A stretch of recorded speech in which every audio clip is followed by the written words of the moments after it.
Community College.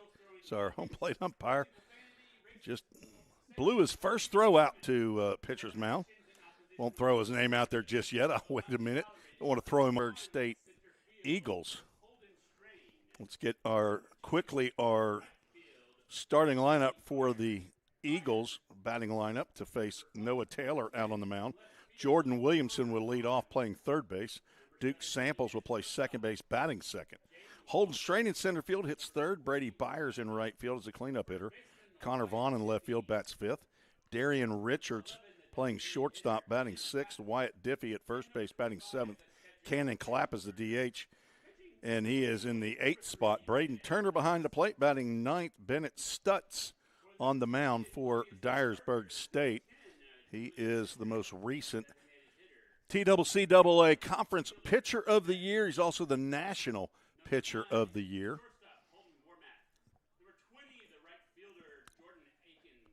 As we are about set, I hope you feeling good that we're up, Miguel, because there we go.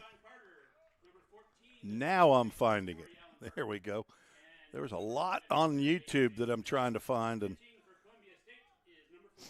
just now finding it. Jordan Williamson will lead off, facing Noah Taylor.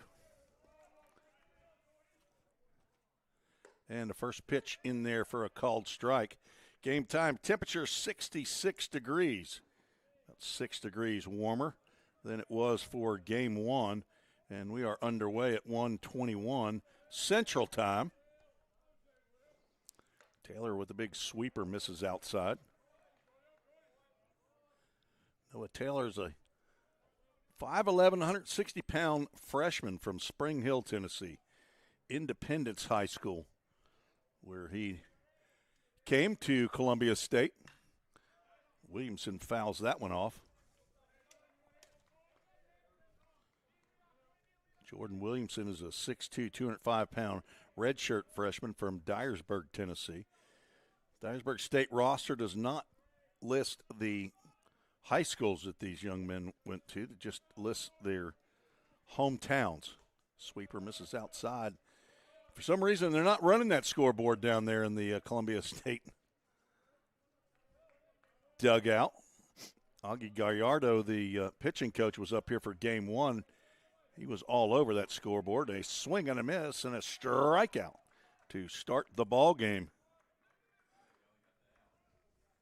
Put that out up there quick, though, huh? Duke Samples, second baseman, steps to the right-handed batter's box. A 6 foot, 205-pound sophomore from Adamsville, Tennessee. Taylor, a left-hander, facing the right-handed hitting Samples, hitting 278. Looks at a called strike. Playing in his 35th game of the year. Dyersburg's 52nd game of the year. Samples, 27 hits, 3 doubles, a triple, a home run, 18 RBIs. Taylor tried to pick at that outside corner, but did not get the call. Dyersburg 20-31 overall record. They were 11-19, tied with Ball State in the conference. They won the tiebreaker, having defeated the Pioneers 3-0 at Ball State. Had to play a play-in game as the number 7 seed at Pellissippi State last week. Lost game one, and then came back and won the doubleheader, and a strikeout call. Completing it is Jackson Nichols down to Big John Carter at first base. So back-to-back strikeouts for Noah Taylor. Putout goes to John Carter. And 2 outs and nobody on brings up Holden Strain.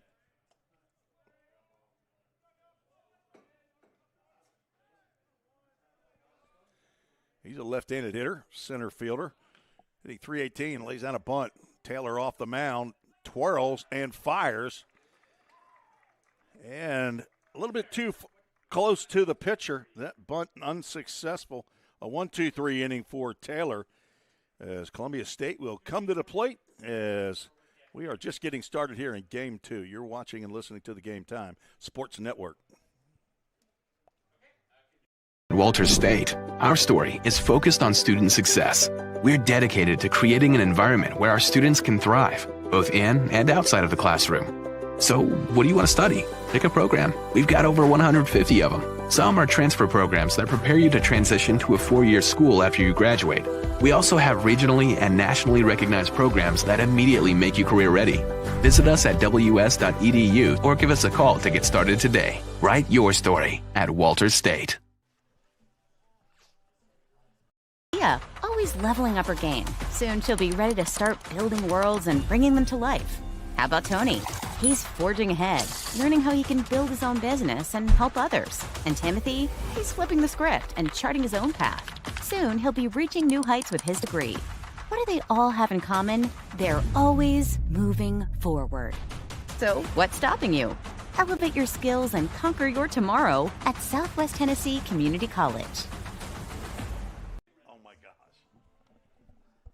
Playing a little music trivia here with my PA man, Clint Brummett. Hamilton, Joe, Frank, and Reynolds. Is that who? Don't Pour Your Love. That's got to be from the 70s right there. He's playing. Having fun up here in the press box at Columbia State. As Columbia State, the host team, will send Julian Richards, Ashton Kemp, and Holden Warmoth. 1, 2, 3 hitters to face Bennett Stutz, the national pitcher of the week. Julian Richards swings at the first pitch, fouls it back. He's one of the dynamic freshmen here at Columbia State. One of 3 players from Rossview High School up in Clarksville, and he lines a pitch out to center field, a diving attempt by Holden Strain. It gets by him, and rounding second is Richards. He runs well. He's going to pull into third base with a leadoff triple for the home team, the Chargers. Richards picks up only his second triple of the year. Isaac Schaefer and Holden Warmoth with 4 each as Ashton Kemp comes to the plate. The son of former Charger Shane Kemp, former Blue Raider Shane Kemp. Former head coach at Henry County High School. And Ashton takes a hack at the first pitch he sees and fouls it off. What if Shane Kemp is here? Unless he's making money. Successful businessman all over in West Tennessee. Ground ball too short, and that's going to get the first run in. Darian Richards throws over to Wyatt Diffie. There's an RBI ground out. Columbia State takes the early 1-0 lead.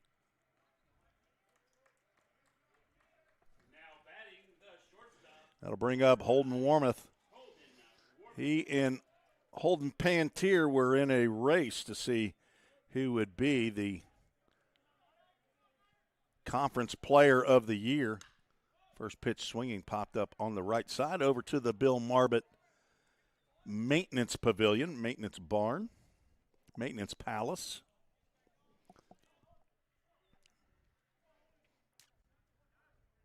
He's Mr. Dirt Guy, Bill Marbott.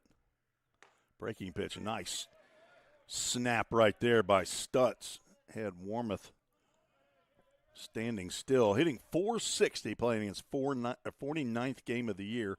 He's got 92 hits in the top 5, and now he gets hit by the second leading assassin group as a pitching staff in the country. Dyersburg State has hit now 127 batters, and that is second in the country. Stutz hits his 17th batter of the year, and that doesn't even lead the club.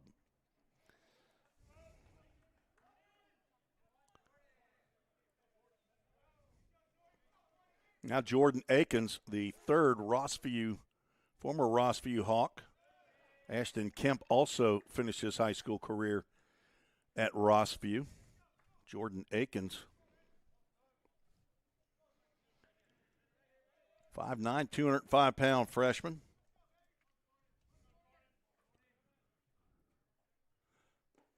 Pitch in the dirt. Nice stop there by Braden Turner, the catcher. Dyersburg wearing their blue pinstripes. It's a sharp-looking uniform, I think, coming out of Dyersburg over in Dyer County, West Tennessee. Columbia State wearing their home white with the, I like that. It's like a metallic green color for the Chargers. Foul back. Jordan Akins is the right fielder. Warmath leads the Chargers in most offensive statistical categories. Akins second on the club in batting average with a .427 average. 67 hits, including 19 doubles. He's got 12 home runs, 55 RBIs. Open stance, and he takes a hack at an inside breaking pitch. Can't catch up with it. Probably would not have been able to keep that fair. 1-0, Columbia State leads. Lead-off triple by Julian Richards and a ground out by Ashton Kemp. Gives the number 2 seed the early lead. Akins learned from the previous pitch and did not offer at the inside breaking pitch there. And we have a full count.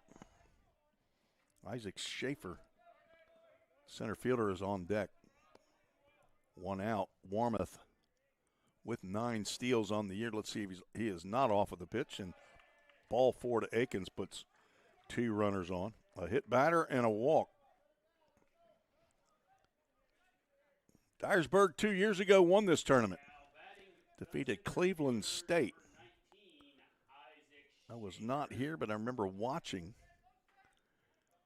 part of it. And I think they mercy ruled Cleveland State like 20-something to. Actually, it wasn't a mercy rule. I think they had to go the whole 9 innings in a championship game. I bet you our official scorer, Richard Murray, remembers that 2 years ago. Dyersburg, wasn't it like a 20-something to. But they had to go the whole 9 innings, right, because it was a championship? Line drive out to center field, Holden Strain over in right center. He makes the catch. 360 move and gets it back in the infield, but Holden Warmoth moves over to third on the line out by Isaac Schaefer. That's 2 outs. Now runners at the corners, brought to you by Game Time Sports Field and Line to Line. That's who does that for the Vol State broadcast that I do during the regular season. And, hey, this is their home field right here. They're known as the Dirt Guys. I assume they will still be doing the SEC Baseball Tournament down in Hoover, Alabama. They do this conference tournament every year, held in 4 places. Volunteer State Community College, Chattanooga State, Columbia State, and the newest member of the host site will be Walters State. They just recently got lights. Jackson Nichols looks at a pitch right down Broadway for a called strike.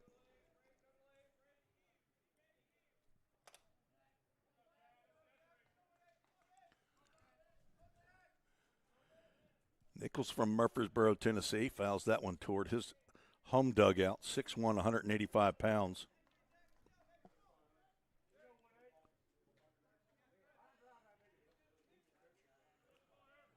Nichols playing in his 27th game of the year, is hitting .342. 26 hits, 5 doubles, 5 home runs, 28 RBIs, and swings over a breaking pitch as that is a strikeout to end the inning. Columbia State picks up 1 on 1 hit. There were no errors. 2 runners were left on base. We're through 1. Columbia State leads 1-0. We'll be right back. Yeah, always leveling up her game. Soon she'll be ready to start building worlds and bringing them to life. How about Tony? He's forging ahead, learning how he can build his own business and help others. And Timothy? He's flipping the script and charting his own path. Soon he'll be reaching new heights with his degree. What do they all have in common? They're always moving forward. So what's stopping you? Elevate your skills and conquer your tomorrow at Southwest Tennessee Community College.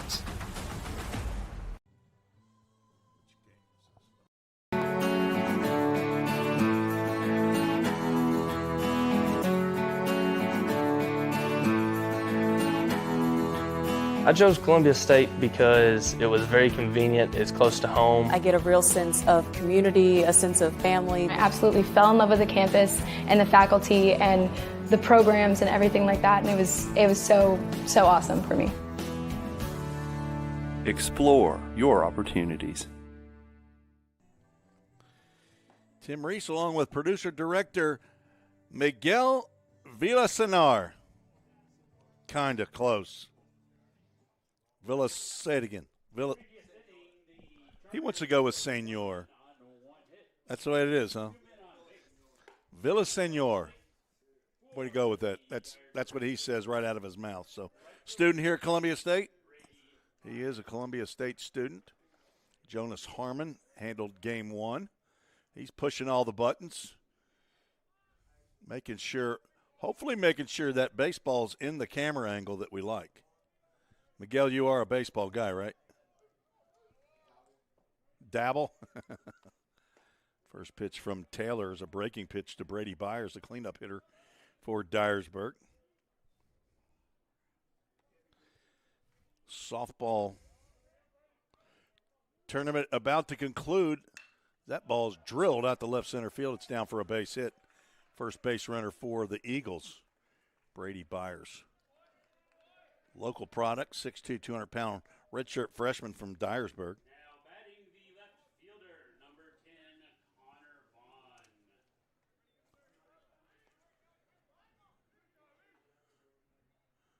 Vaughn. Byers playing his 51st game of the year. He's played in all but one as Connor Vaughn, the left fielder, squares around the bunt but pulls the bat back. Taylor's offering outside. That was Brady Byers' 40th hit of the year. And the first for Dyersburg. I want to say Dyersburg 2 years ago was low down on the seeding as well when they came in and won the tournament.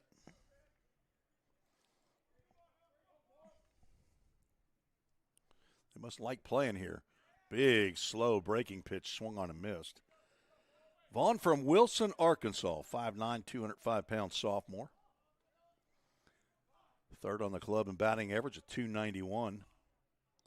They don't hit a whole lot of home runs themselves, 22, and swing and a miss puts Vaughn down on strikes. Third strikeout of the game for Taylor. Came in with 64. Darian Richards is the batter. Darian wearing number 17. He normally wears number 5.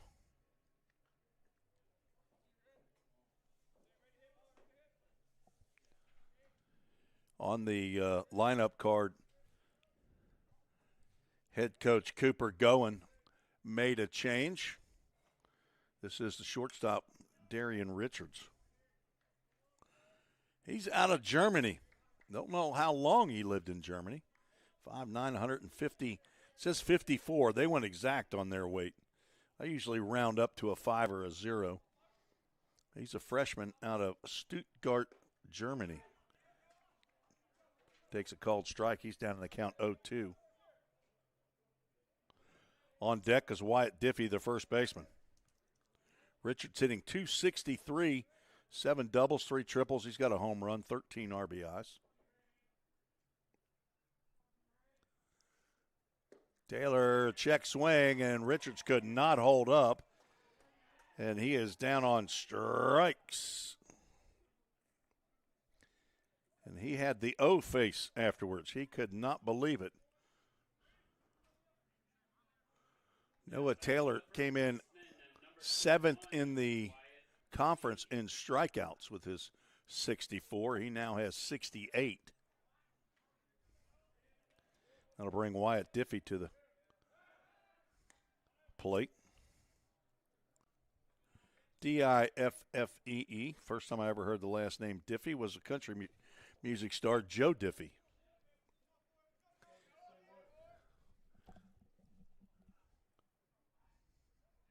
Taylor with another throw over to first. If you're used to Major League Baseball, not have not watched a lot of college games. College game, you can throw to a base as many times as you want. But you can't step off. You can't disengage as often as you want. That pitch misses apparently down. You can only do that one time without penalty per batter. If you do it a second time, it's a ball to the batter. But you can throw to the base as often as you like. In Major League Baseball, that's not the case. You can only do it twice. The third time, you have to retire the runner. Otherwise, the runner moves up 90 feet.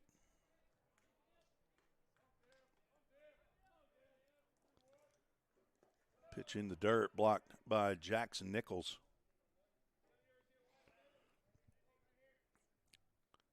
Diffie, also a pitcher. He's a two-way player. 15 appearances. 12 starts for Dyersburg. We'll expect to see him here in the tournament. Fouled off to the right side.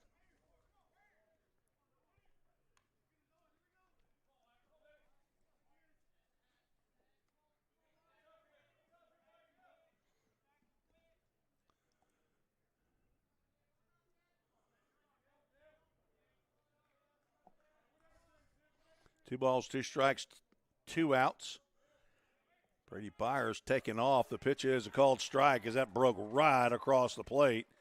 The first 6 outs, Noah Taylor has retired 5 of them via the strikeout. No runs, 1 hit, no errors, 1 runner left on base. Heading to the bottom of the second, Columbia State leads 1-0. Ball State is amazing. Here you'll get a top-notch education with professors who inspire, and with Tennessee Promise or Reconnect, it can be very affordable. Ball State offers small class sizes, 4 convenient locations, and we are big on experiences. Whether you thrive in the lab, the studio, the field, the classroom, or just enjoy hanging around campus, join the family. Go to volstate.edu to get started. Sure. At Walters State, our story is focused on student success. We're dedicated to creating an environment where our students can thrive, both in and outside of the classroom. So, what do you want to study? Pick a program. We've got over 150 of them. Some are transfer programs that prepare you to transition to a 4-year school after you graduate. We also have regionally and nationally recognized programs that immediately make you career ready. Visit us at ws.edu or give us a call to get started today. Write your story at Walters State. Tim Reese and Miguel V back on the Game Time Sports Network. These two teams played a series back in mid-February. Columbia State got the better of Dyersburg State, and that was at Dyersburg. Game 1, 12-4 win by the Chargers in 8 innings. Then games 2 and 3, it was 5-2 and 11-4. Big John Carter coming to the plate from Milan, Tennessee. Former Vol State Pioneer in his second year, and he clubs one high and over to right field. It might be playable. Brady Byers, a long run, and it will hit off the roof of the Bill Marbott maintenance shed. Bill Marbott's down there somewhere. He rides the tractor around. He's got him a little gator that he drives around. They got a great group. Takes care of both fields here at Columbia State. Carter, a struggle at the beginning of the year. Then he got hot. I mean, he went on a tear, and apparently it's cooled off a little bit. Just as I see hitting 287, he hits one high in the air in center field. This is playable for Holden Strain, and he makes the catch for the first out of the second inning. Hello to Shelby Green, who might be listening in on the Game Time Sports Network. She's former Vol State Lady Pioneer softball player, and they met in high school in Milan, Tennessee. It's located down in West Tennessee. Kerry Burke now stepping to the plate, and he swings at the first pitch he sees out of the hand of Bennett Stutz. Fouls it back. Kerry Burke, also from Milan, Tennessee. 5'10", 170-pound sophomore. So he and Shelby Green and John Carter went to high school together. Called strike on the inside corner. Burke, 285 batter. 15 doubles, 10 big flies, 47 RBIs. Bats with nobody on. Takes a hack at the breaking pitch and fouls it off.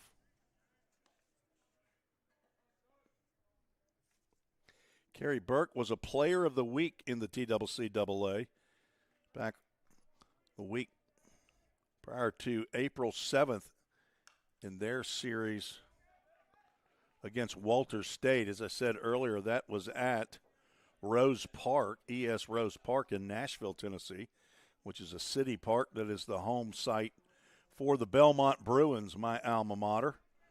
And while the field was unplayable here, almost another hit by pitch by Stutz. But the damage done here at Dave Hall Field was such that Columbia State could not play here for at least a couple of their conference series. 1-2 pitch is high, and it's hit high. Out to left field, Connor Vaughn under it and makes the catch for out number 2. So Columbia State had to play one of their series at the local high school here, Columbia Central, and then played Walters State at ES Rose Park while Belmont was out of town. And during that week, I don't have the stats, but Kerry Burke was so proficient at the plate that he was named the conference hitter of the week. There's a line drive on the first pitch seen by Sam Smith, a number 9 hole hitter. He gets a 2-out knock. Second hit of the game for Columbia State. Sam Smith, 6 foot, 185-pound freshman from Fayetteville, Tennessee, Lincoln County High School. And now DH Julian Richards, who got the party started with a line drive into center field that Holden Strain thought he had an opportunity to catch. Made a dive, but he probably came up about 10 feet short, and the ball rolled almost to the wall in left center field. Richards reached third base on a leadoff triple. Ashton Kemp drove him in with a ground out. And that's how Columbia State leads 1-0 here in game 2 of 4. Breaking pitch well placed by Bennett Stutz. 14th appearance of the year for Stutz. They're all starts. He's got a 4-6 record, a couple of complete games, and he's the national pitcher of the week because of a 9-inning outing.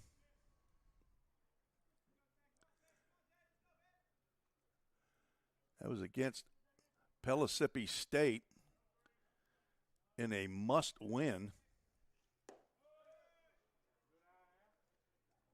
You know, I misspoke on that. Dyersburg didn't lose that first game. They won that first game. That was this 9-inning, 6-hit shutout. They won 1-0, 2 walks, 9 strikeouts for Stutz.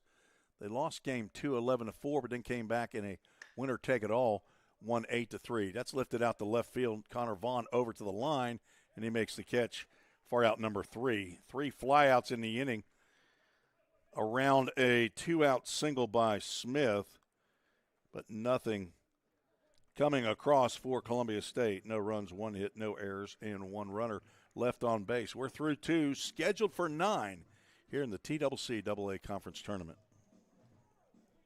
Walters State, our story is focused on student success. We're dedicated to creating an environment where our students can thrive, both in and outside of the classroom. So, what do you want to study? Pick a program. We've got over 150 of them. Some are transfer programs that prepare you to transition to a 4-year school after you graduate. We also have regionally and nationally recognized programs that immediately make you career ready. Visit us at ws.edu or give us a call to get started today. Write your story at Walters State. Yeah, always leveling up her game. Soon she'll be ready to start building worlds and bringing them to life.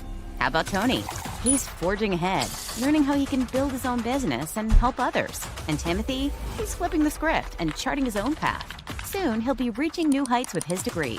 What do they all have in common? They're always moving forward. So, what's stopping you? Elevate your skills and conquer your tomorrow at Southwest Tennessee Community College. Beautiful afternoon here in Middle Tennessee, Columbia State, located in Murray County. If you want to call it Maury County, you'd be incorrect. It's M-A-U-R-Y, but it's pronounced Murray, as in Richard Murray County. Our official scorer here. 8-9-1 due up to face Noah Taylor. First pitch strike to Cannon Clapp, the DH.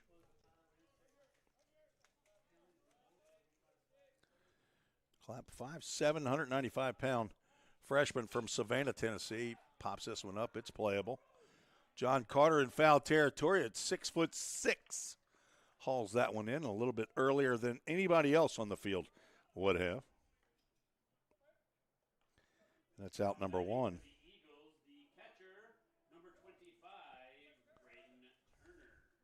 Braden Turner, the number 9 hole hitter, steps in. From Covington, Tennessee, 6 foot, 165-pound freshman.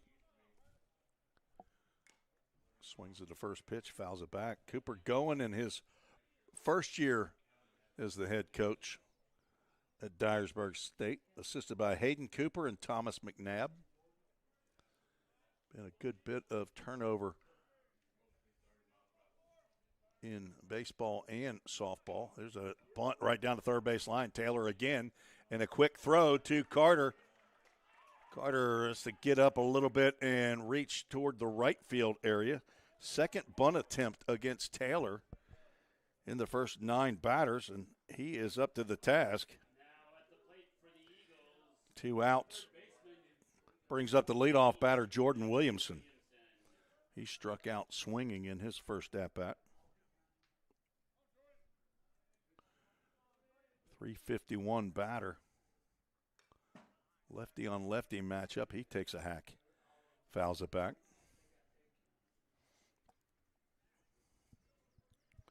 Walked 36 times. Only struck out 22. Now make it 23.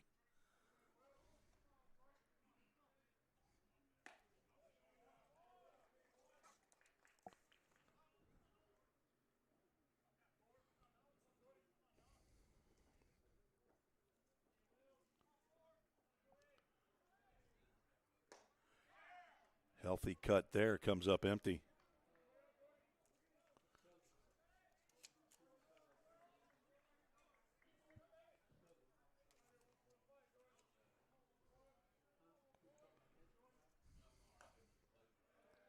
Columbia State has 3 players on the first team all-conference squad. Holden Warmoth, Jordan Akins, and Julian Richards. As Taylor drops down a little bit sidearm there and delivers a fastball. It's fouled off. Warmoth, the first team shortstop. Jordan Akins and Julian Richards, first team outfield. Although I think it's been a while since Richards has played in the outfield. Primarily a DH. 2 outs, nobody on. Another foul ball. This one gets off the screen, and Karam's right back to home plate. Jackson Nichols will just glove it aside like a hockey goalie. Get that out of here. Dyersburg State, no players on first or second team.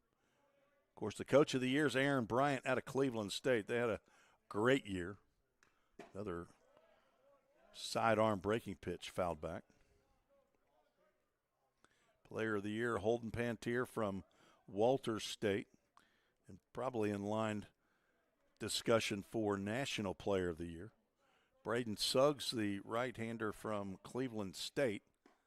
There's a comeback fastball that catches the outside corner.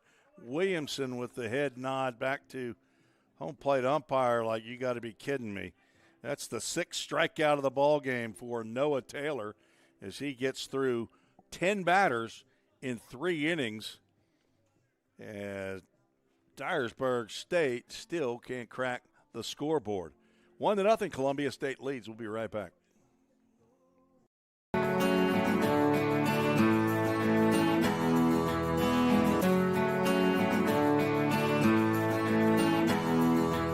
I chose Columbia State because it was very convenient, it's close to home. I get a real sense of community, a sense of family. I absolutely fell in love with the campus and the faculty and the programs and everything like that, and it was so awesome for me.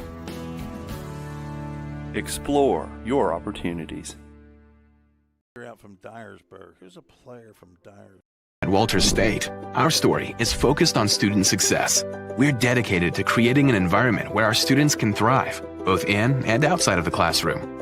So, what do you want to study? Pick a program. We've got over 150 of them. Some are transfer programs that prepare you to transition to a 4-year school after you graduate.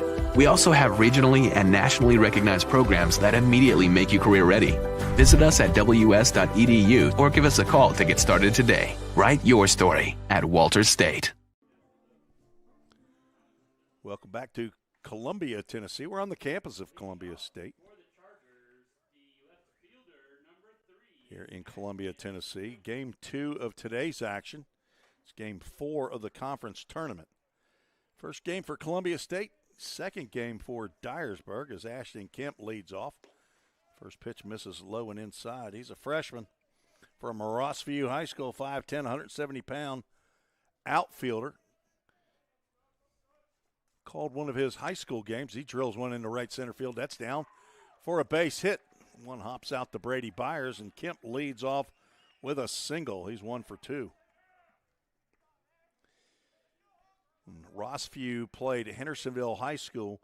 They played it on the campus of Volunteer State Community College, and that was due to tornado damage to Hendersonville High School's home field at Drakes Creek Park. That's where our PA man Clint Brummett does a lot of his public address announcing. There's a ground ball chopped to short. Backhand bobbled and play not made by Darian Richards. That was going to be a tough backhand right there. See how Richard Murray, that's a E6, putting runners at first and second. Now batting the right fielder, number 20, Jordan Atkins. I was assuming that was going to be an E6. Holden Warmoth reached base both times, been hit by a pitch and reached on the air. Holden, third in the country in RBIs, as Jordan Akins swings at a slow breaking pitch. He walked in the first inning. Warmoth, the first team all-conference shortstop. Ground ball to second. It could be 2. Over to second for 1, on to first, and there's a 4-6-3 double play, just what the doctor ordered for Stutz. Erases the error by Richards as Duke samples a clean catch of that ground ball over to Darian Richards, and then on to Wyatt Diffie. Isaac Schaefer lined out to the center fielder, swings at the first pitch, pops this one up down the right field line. Brady Byers at the bullpen area hauls that one in, and after the leadoff single by Ashton Kemp and an error, 2 on and nobody out, Bennett Stutz pitches out of the jam. There are no runs, 1 hit. There was 1 error, and 1 runner was left on base. We're a third of the way through this game. 1-0, Columbia State leads. Yeah, always leveling up her game. Soon she'll be ready to start building worlds and bringing them to life. How about Tony? He's forging ahead, learning how he can build his own business and help others. And Timothy? He's flipping the script and charting his own path. Soon he'll be reaching new heights with his degree. What do they all have in common? They're always moving forward. So what's stopping you?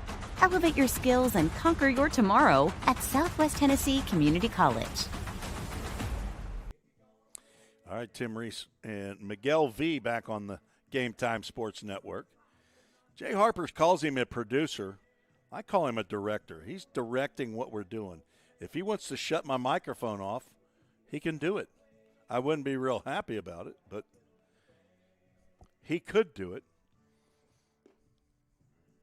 We are through 3 innings. Noah Taylor, 13th appearance of the year. It's his 11th start. He has 3 complete games, so expect him to go deep in this game. He has games of, his last was 5 innings against Jackson State. That probably was maybe a complete game. That was a 14-3 win over the Green Jays. He has 7 innings against Roan State at the end of March. 7 innings, his longest outing of the year. He's facing 2, 3, and 4s. Duke Samples, the second baseman at the plate. He struck out looking his first time to the plate. A pitch that was not handled at the plate. Jackson Nichols had to throw down to first to complete the out.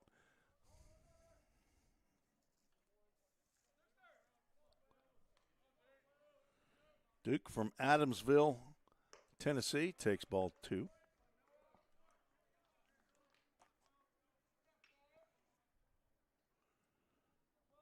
Samples playing in his 35th game of the year.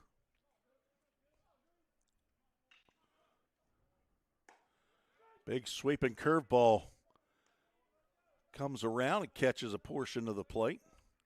We don't have the ABS challenge here yet. I did hear that the SEC and their conference tournament down in Hoover was going to try it out. Breaking pitch hit out to right field. Jordan Akins will make the catch for out number 1.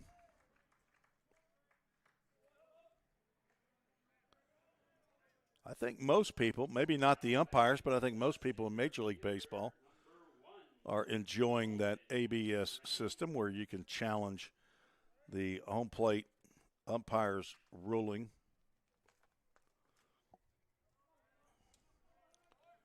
Holden Strain tried to lay down a bunt.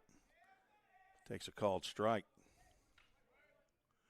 Strain hitting .318 from Fenton, Missouri. 6 foot, 175-pound sophomore. Rocking I'm going to call that a pink bat. That's his early Mother's Day bat. Maybe breast cancer awareness. Might be a story there. It's not all that uncommon anymore. Probably most people listening to this know somebody who's battled breast cancer. Another big sweeper misses outside.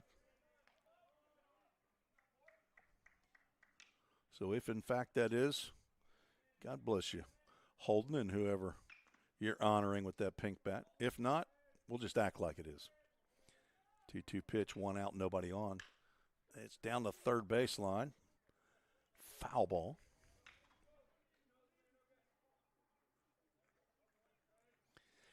Chick-fil-A here in Columbia missing out on a big opportunity to sponsor foul balls, those FOWL foul balls. Get you some Christian chicken. There's got some here on the grounds here at Columbia State. Get it while it lasts. Breaking pitch swung on and missed.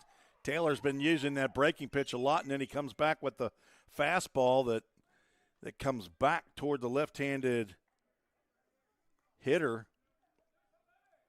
That's what happened to Williamson to end the third. That's the 7th strikeout of the ball game. We've seen some strikeouts today. Walter State pitching struck out 19 Tigers as Brady Byers couldn't hold up on that offering from Noah Taylor. Major Osbolt for Walter State in 6 innings struck out 14 batters. That ground ball right up the middle almost knocked Taylor off the mound, and Byers is 2 for 2. The only 2 hits of the ball game for the Dyersburg State Eagles. Connor Vaughn will stand in. He struck out to begin a string of 3 straight by Taylor in the second. This time Byers gets a 2-out base hit.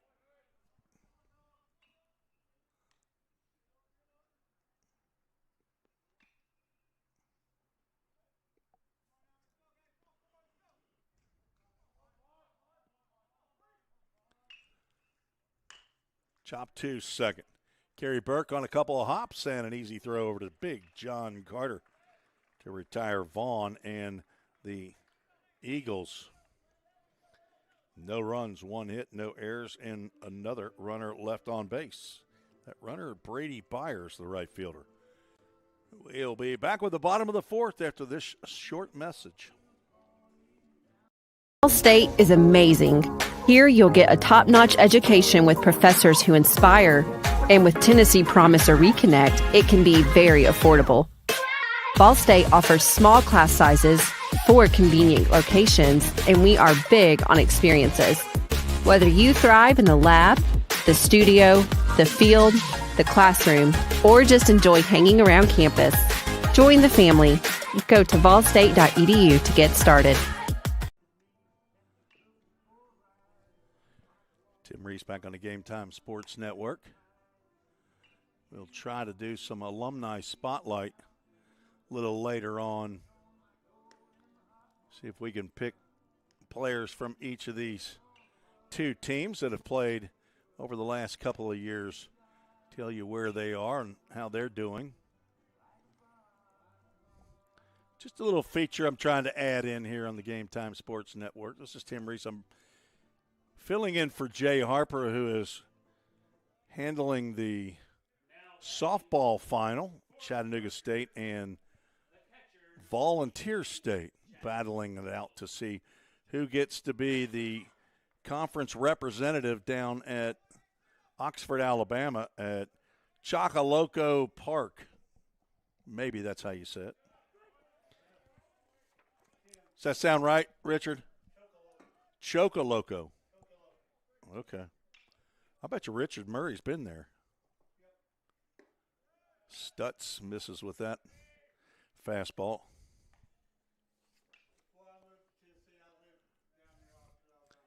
Jackson Nichols leading off, facing Bennett Stutz. Slider just misses outside.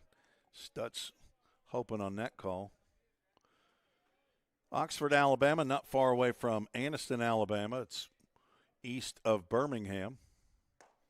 You just can't get there from here. It's about a 4-hour drive. I have not been there yet. Nichols struck out to end the first. He's got a 2-ball, 2-strike count. Stutz tries to jam him, and he takes that for ball 3, full count. Pitch coming to Jax, J-A-X, Nichols. Swing and a miss. Wanted to see if Braden Turner hung on to that one. He did.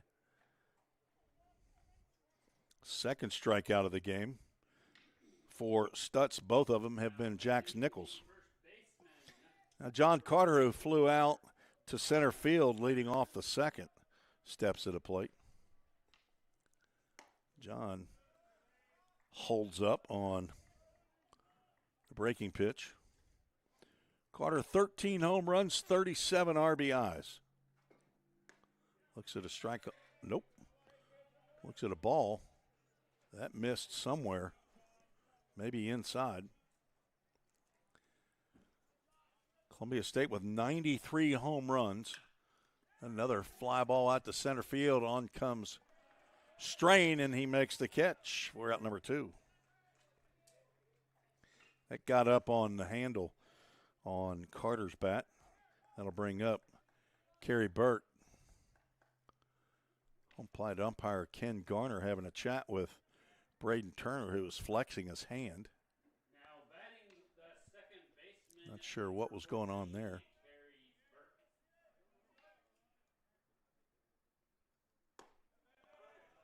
Called strike. Stutz trying to get a 1-2-3 inning for the first time in the ball game.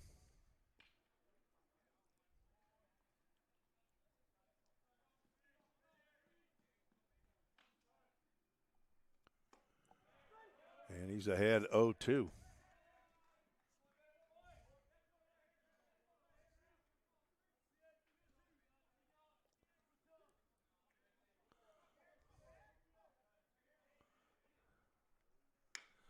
Grounded to Desi Ammons, a former catcher at Belmont, and he boots it. E10. Former Columbia State Charger, former Belmont Bruin, he said. Just a bit outside. Tried to catch the corner and missed. Burke flew out to left field in his first plate appearance.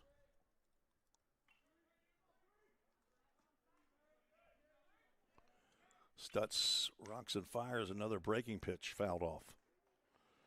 On deck, Sam Smith stretches legs. He'll get after that foul ball.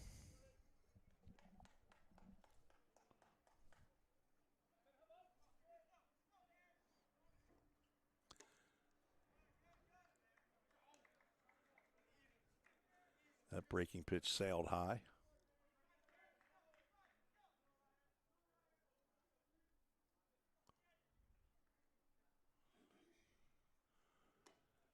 On the inside corner, catches Burke looking. Backward K in the books. And a 1-2-3 inning for Bennett Stutz, the national pitcher of the week, current national pitcher of the week. We are through 4 innings, 1-0 in a pitcher's duel. Yeah, always leveling up her game. Soon she'll be ready to start building worlds and bringing them to life. How about Tony? He's forging ahead, learning how he can build his own business and help others. And Timothy, he's flipping the script and charting his own path. Soon he'll be reaching new heights with his degree. What do they all have in common? They're always moving forward. So what's stopping you? Elevate your skills and conquer your tomorrow at Southwest Tennessee Community College.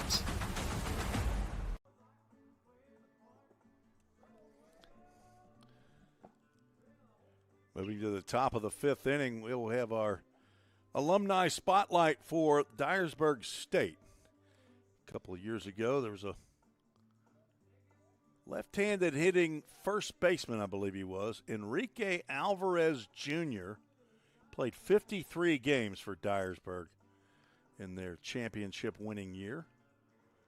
He had 63 hits, 22 of those were doubles. He had 5 home runs, 43 RBIs. The 43 RBIs led the club. 5 home runs tied. And he is currently playing with Florida International University, FIU, and played in 24 games, got a .210 batting average, 13 hits, 2 doubles, and a home run. Enrique Alvarez Jr., not sure where he was from, but I don't believe he was a Tennessee kid, but Enrique Alvarez Jr., I remember him from a couple of years ago, and he was a threat when he came to the plate. Leading off the top of the 5th, Darian Richards flies out to deep left center field for the first out against Noah Taylor, out for his 5th inning of work. Richards now 0 for 2. Wyatt Diffie will step into the right-handed batter's box. Looks at a pitch from Taylor that's up high. Cannon Clapp, the DH, on deck. Wind blowing from center field over toward the right field line. Don't think we got big gusts at all. It's looking like it's 5 to 10 miles an hour. Not a meteorologist. And I didn't stay at a Holiday Inn Express last night. But I have been on this earth for a number of years, and I've seen wind and I've seen rain. I won't finish that song for you, Clint. Well, I might. I've seen sunny days that I thought would never end. Swinging a foul tip into the mitt. That's a strikeout. The 8th of the game. For lefty Noah Taylor.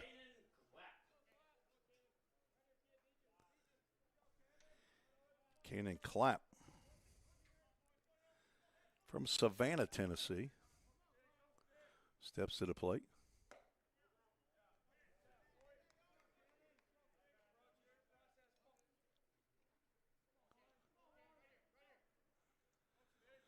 Looks like winds are out of the northeast or northwest at 7 miles an hour. That's according to the Weather Underground weather app. Clap popped out to the first baseman in foul territory, leading off the third.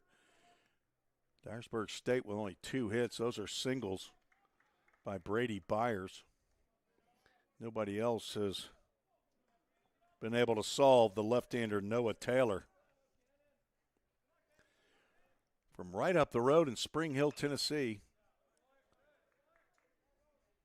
Good idea to take a hack at that pitch. It was probably going to bite at that outside corner. Not sure what the road is that comes off of Saturn Parkway, but you take that back to Saturn Parkway and just instead of getting on the parkway, go straight and you're in Spring Hill. I believe it's in southern Williamson County is what Spring Hill's located. But he didn't go to Spring Hill High School. He went to Independence.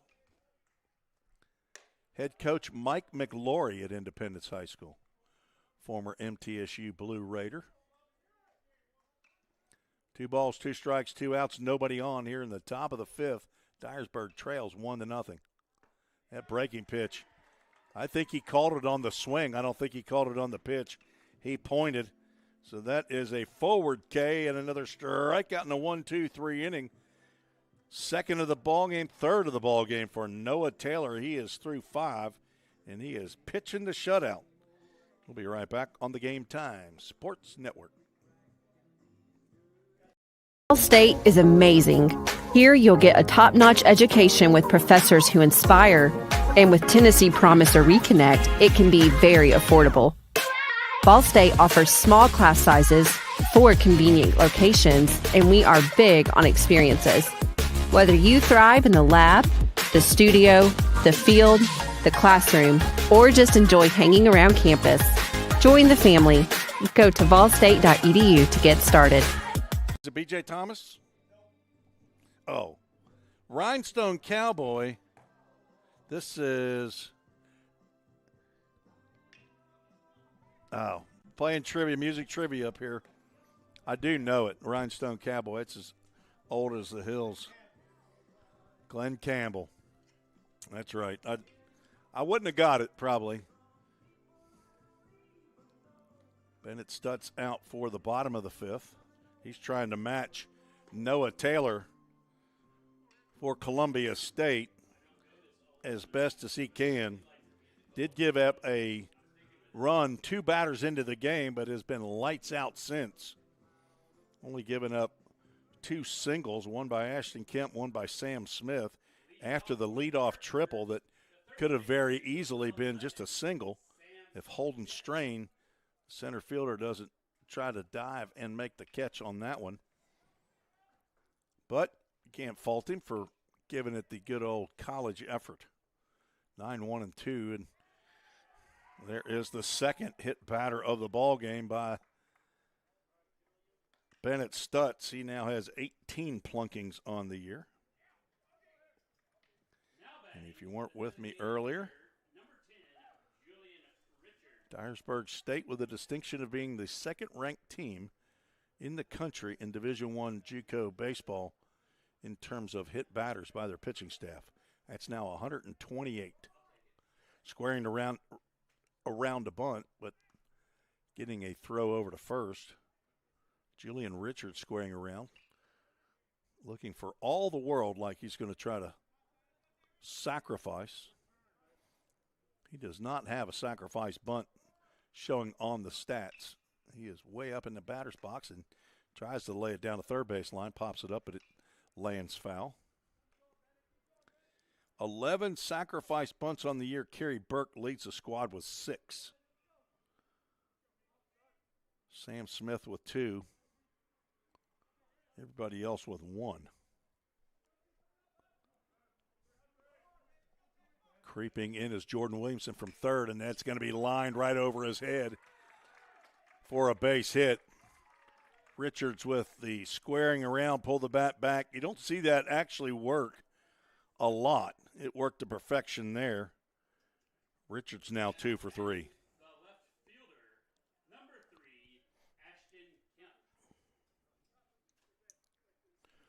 4 hits in the game for Columbia State, as there will be a visit to the mound. I'm not sure if this is Hayden Cooper or Thomas McNabb or another coach not named. For Columbia State, Desi Ammons is in his 4th year as either the co-head coach or head coach. Can't remember the name of the guy after Mike Korn left as to who his associate or the two-headed coach here for that first year. And then Desi got the nod for being the head coach, and this is his 3rd year finishing that up. Augie Gallardo is the pitching coach in his 1st year. Joel Curcado and Maverick James also assistant coaches for Desi Ammons here at Columbia State. The athletic director is Katie Willingham for Columbia State. Athletic director for Dyersburg State, Steve Corneliuson. Did not see him today, but he typically is at the athletic events where his team is participating. Former athletic director at Jackson State, where I first met him. Very nice man. Came up to me and asked me if I needed some help with some Wi-Fi when we were down at Jackson State. That's a Herculean effort to attempt adding or helping with Wi-Fi at Jackson State. They're supposed to be building a brand new baseball field and facility. Their play is on. Kemp lifts this one out to left field. Connor Vaughn comes in and makes the catch for out number 1. Kemp now 1 for 3. That brings up Holden Warmoth.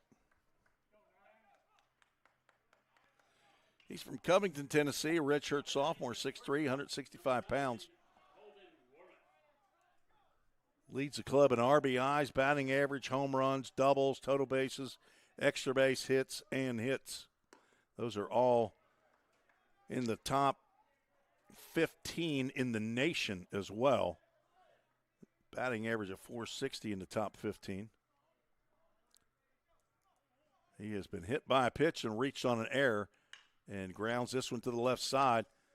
Over to short for 1, on to first, and not in time, says David Mayberry. Throw over to third, and Smith is back. But Warmoth reaches on the fielder's choice. And now 2 outs for Jordan Akins, the cleanup hitter, who's walked and grounded into a double play. Stutz nearly had an inning-ending double play there. Checks his wrist. We got runners at the corners, brought to you by Game Time Sports Field. Line to line. That's Bill Marbett and his crew, Stephen Dodson. They do the field work here at Columbia State. They do it for the conference tournament every year. They don't do it at Chat State. I think Chat handles it themselves, I believe, for the most part. But at Vol State, Jim McGuire, head coach, he has Bill Marbett and crew come, and this tournament will be hosted at Volunteer State next year. 2-ball, no strike count. Big swing and a miss, foul tip into the mitt. Akins with a healthy hack, but he comes up empty. He's got 12 dingers on the year. That's third on the club.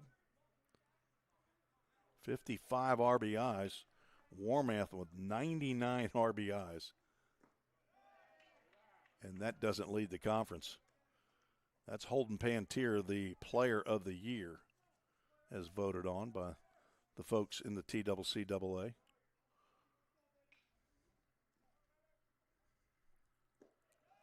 And ball 4, and the bases are loaded.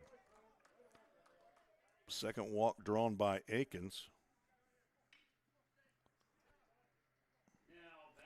Second walk by Stutz as he wants a new baseball. Sam Smith at third. Holden Warmoth at second. Jordan Akins at first. Isaac Schaefer is 0 for 2 at the plate.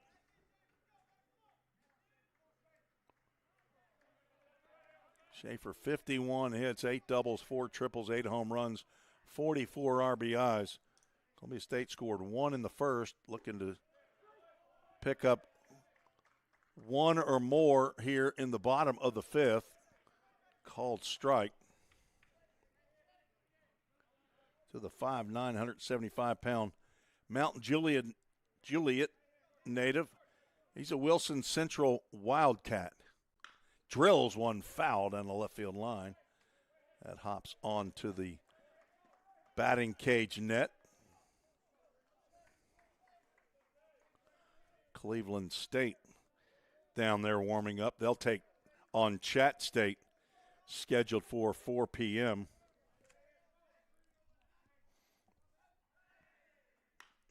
Popped up. That should get out of play.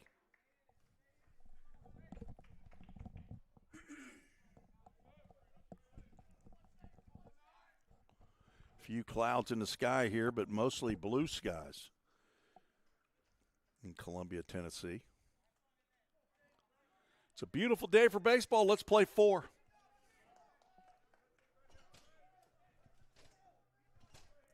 Who said that? Me. Ground ball up the middle and gloved, and a nice flip there by Darian Richards to end the inning. That had a chance of sneaking under the glove, but the 6-4 putout gets Akins. No runs, 1 hit in the inning. No errors, 3 runners left aboard. Bennett Stutz wiggles off the hook. We are through 5, scheduled for 9. 1-0 is the score. At Walters State, our story is focused on student success. We're dedicated to creating an environment where our students can thrive, both in and outside of the classroom. So, what do you want to study? Pick a program. We've got over 150 of them. Some are transfer programs that prepare you to transition to a 4-year school after you graduate. We also have regionally and nationally recognized programs that immediately make you career ready. Visit us at ws.edu or give us a call to get started today. Write your story at Walters State. For YouTube, Tim Reese back on the Game Time Sports Network. Clint Brummett is Aha, that's who this is. I'm not as good as I used to be on Name That Tune.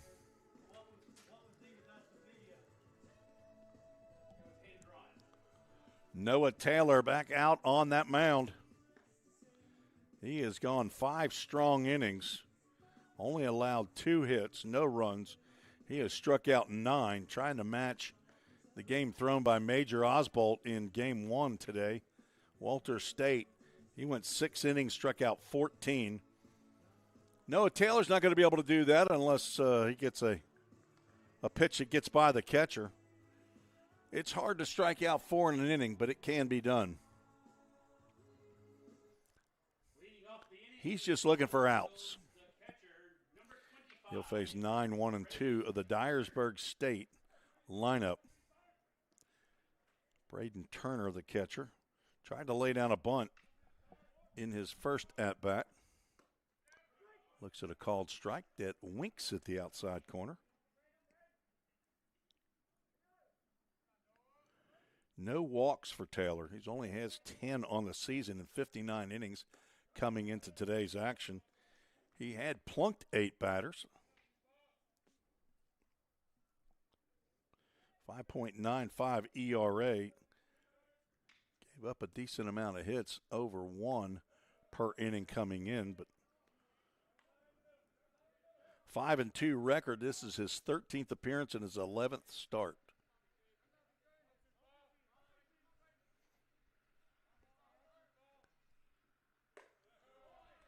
Now 3 balls and a strike.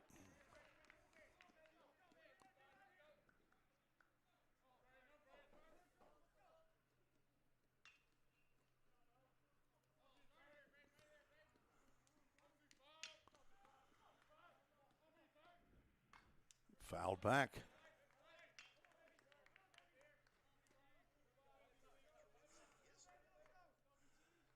Softball championship going on right next door could step out the door and actually see the field, but on the Game Time Sports Network, Jay Harper handling the call. 3-0 Vol State. That's drilled out to right center field. That'll be down for a base hit. And someone other than Brady Byers picks up a knock for the Eagles. Turner now 1 for 2, and the lineup turns over. Jordan Williamson coming to the plate. He's struck out twice, once swinging, once looking.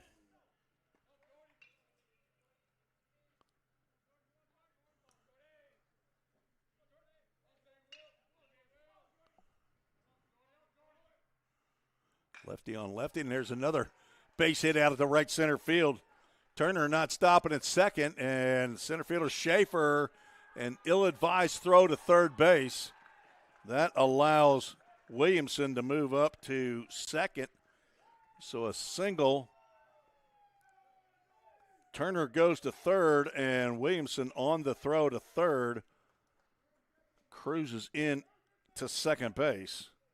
So back-to-back singles for Dyersburg State, and that'll bring up Duke Samples, the two-hole hitter. But before that, Augie Gallardo will come out and have a confab with Noah Taylor. Try to settle him down as the first two have reached.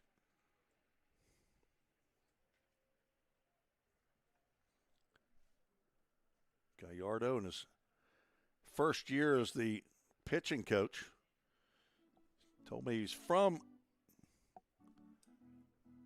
California, moved here. I think he said his wife's family was from Boston. They are expecting their first child in June, the end of June, he said.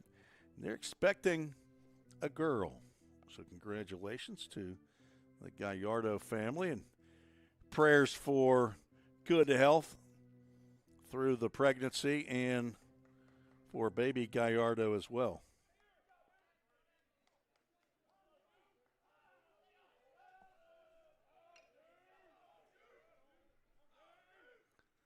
And a breaking pitch sneaks in on that back side.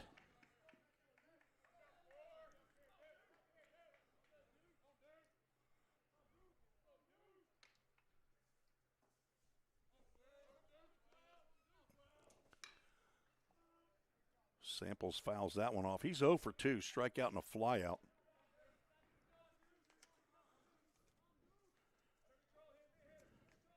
Dyersburg State, a come-from-behind victory over Cleveland State on Wednesday. Take that back. It was Tuesday, first day of the tournament. We lost a day. Today's Thursday. I keep looking at my watch. I had an unexpected stay over last night in the hotel, and I didn't have my Apple Watch charger, so looking down, and I have 3% battery life left. I don't know what time it is. 2:33 or what day.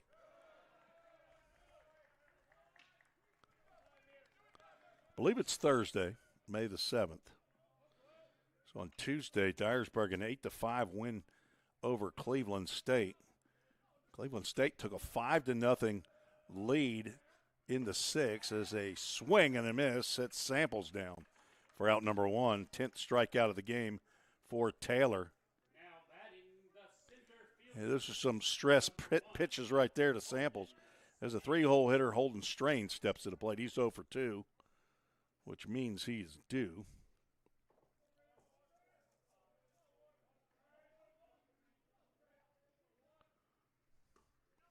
Swing and a miss.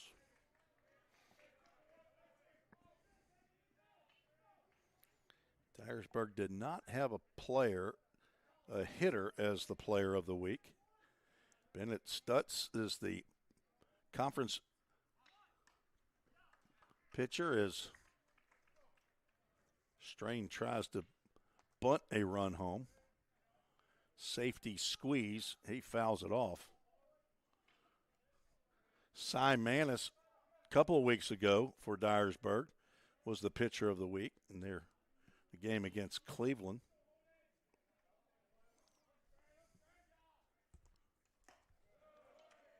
But after being down 5-0 in the game against Cleveland State, They scored a run in the 7th and then put a 7 spot on the board in the top of the 8th and hung on for an 8-5 victory, which got them in this game right here, lined over the third base dugout.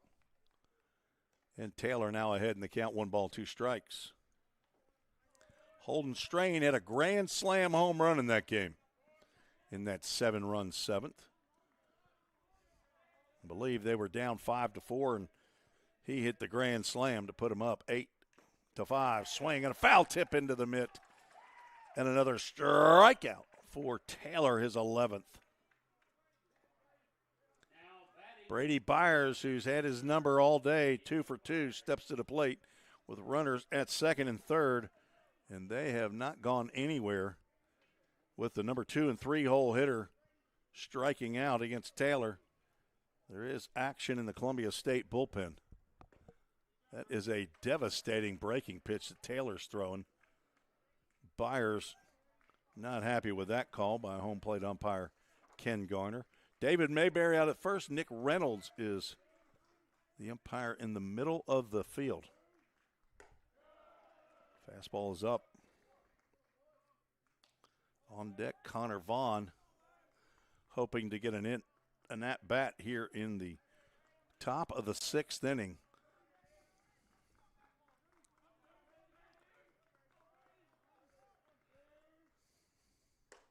Swing and a miss and a high fastball. In that 8-5 victory by Dyersburg over Cleveland, Samuel Barnes with a 3 1/3 innings of 1-hit shutout baseball. I believe he got the victory.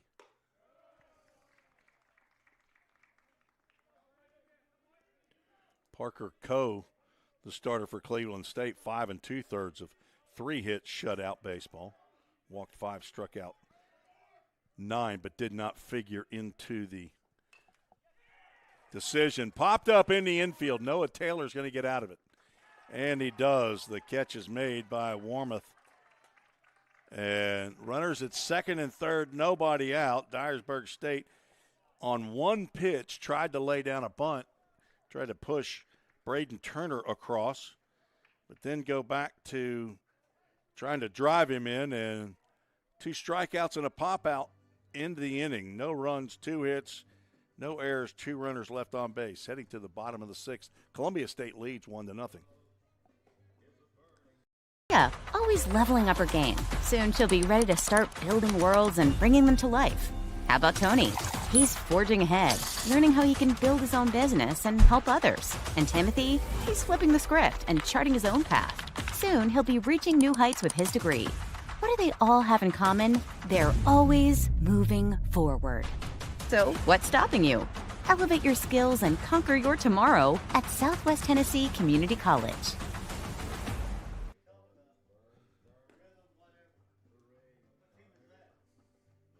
Tim Reese and Miguel V. Let's see if I can try it one more time. Villaseñor. Close enough. I mean, it's not native, okay? Is our producer director here for baseball. Jay Harper and Jonas Harmon handling the softball final. Vol State, is that 8-0 over there, I see? Vol State trying to get their first conference championship maybe ever. They won it in 2001, I believe. They were the number 1 seed. As they lead Chat State 8-0 in that conference championship game. Trying to see what, that's the top of the 3rd. Still lots of time to go. That's a finals game. They'll have to go the full 7, I would assume. So no mercy rule there. Jax Nichols leading off against Bennett Stutz. Stutz chucking strikes. Delivers 2 well-pitched games by both starters here. Bennett Stutz from Atoka, Tennessee. 5'10", 180 pounds. That's a sharply hit ground ball. Darian Richards with the 360, and he throws on to first. Sometimes you get a little wonky when you catch that ball like that and do a complete circle and end up – I've seen it where they throw and hit the first base umpire in the side of the jaw, which is unfortunate. Nichols now 0 for 3. John Carter is tested center fielder Holden Strain, and both times John hits one to left field. Nobody's catching this one. It's going to get down and roll to the wall. Connor Vaughn will retrieve it on the warning track. That was about 110 off the bat from Big John Carter. Milan, Tennessee. If only there was a way to communicate. There's somebody in Milan, Tennessee that's listening in, I'm sure, to the broadcast. On Vol State's games, I have an email address that I'll pose questions to people and say, hey, I need to know the answer to this and get a little research done. I need to know, maybe you could send a chat in. That's what you could do on YouTube. Send me a chat. Tell me, the Milan High School, is it actually Milan High School or is it a county school? I think it's Milan High School. Kerry Burke at the plate. 2 balls and no strikes. He's 0 for 2 with a fly out and a strikeout. Located down in the Jackson, Tennessee area. I'm not sure if Milan's in Madison County or not. There's a ground ball weakly hit to third. Williamson looks Carter back at second. They're going to throw back to second after getting the out at first. Carter back in time.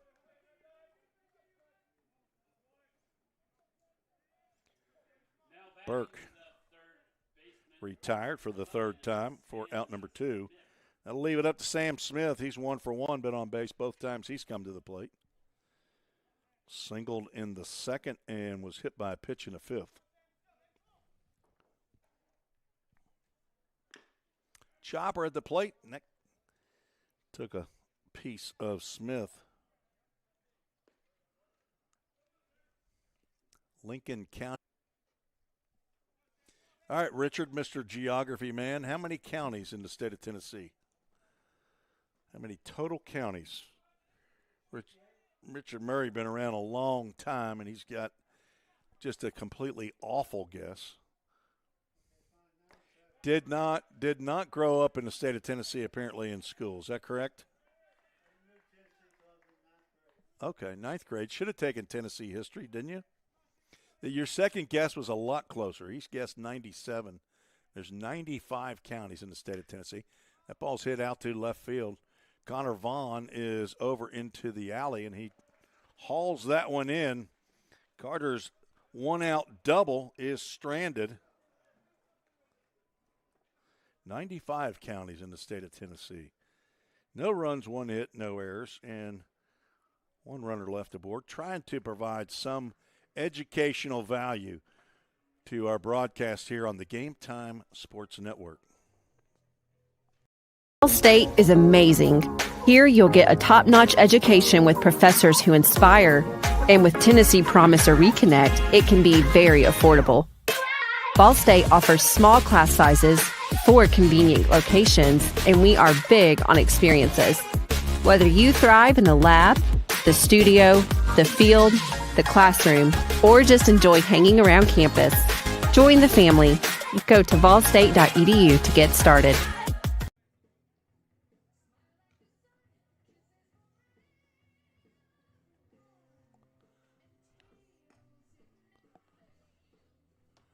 Noah Taylor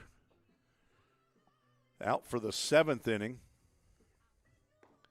6 strong innings, giving up 4 hits, 2 of those in the last inning, and they were to lead off the inning, but a couple of strikeouts and a pop-out brought old Mo back to Columbia State, but they couldn't ride it in the bottom half of the inning. We're 2/3 of the way through this one. Game 1, Walter State defeated Chat State 6-1. Chat State will take on Cleveland State following this game in a loser's bracket ball game. Loser. They don't have to go home, but they can't play anymore.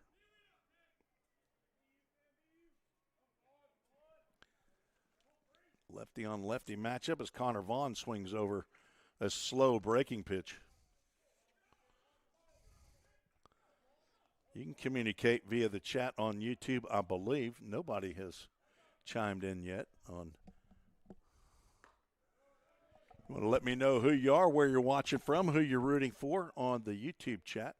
There's also several of you watching on the website on Game Time Sports Network and on the various social media outlets of Game Time Sports Network. Jay Harper, the owner of Game Time Sports Network, calling the softball championship game going on right behind the press box here at baseball. Volunteer State Lady Pioneers, number 16th ranked team.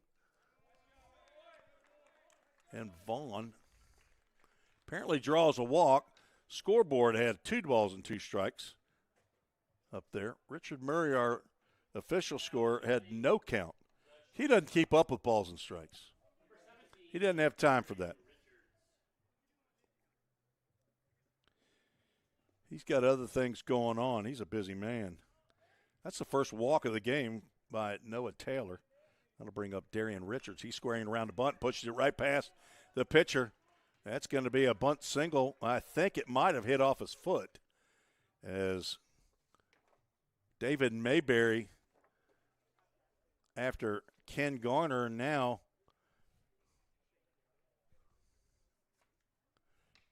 coach is coming out. I don't know that I've met Cooper Goen. This is Cooper Goen, right, the head coach? No, or not. Still trying to figure out between the 3 umpires. Something seemed weird on that bunt, but clearly the Dyersburg people do not agree. So no single. Richards, let's see. That's just going to be a square around. He pops this one up. That's going to come hit off the backstop. Greg Dennis will know that. Hey, Greg, can you help me a second? Is this head coach Cooper Goen that's down in the dugout for them? He's not. Okay, I thought it get a little bit longer hair, right? Okay, thank you, Coach. Greg Dennis, longtime coach for Chat State, as a ball gets away in the Dyersburg State bullpen. So that's either Hayden Cooper or Thomas McNabb down at third base and vice versa down at first base. I would assume those are his assistant coaches.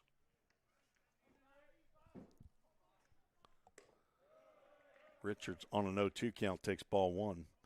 He struck out looking and flew out in the 5th.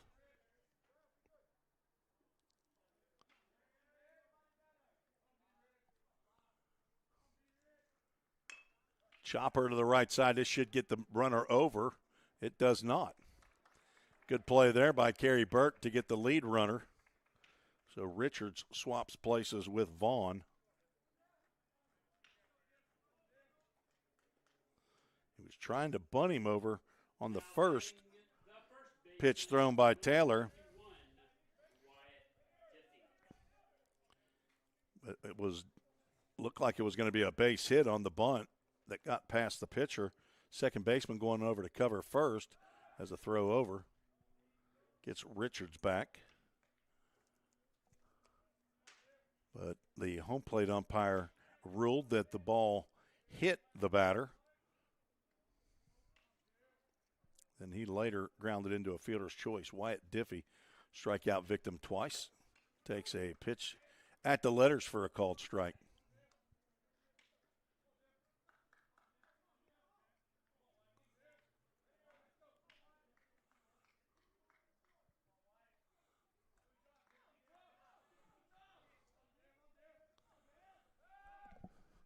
Runner was going back to first, but Taylor said, I'm going to go to the plate and throw a big sweeper.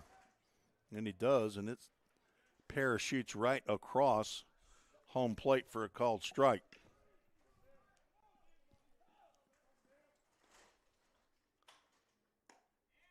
Tried to get it again, and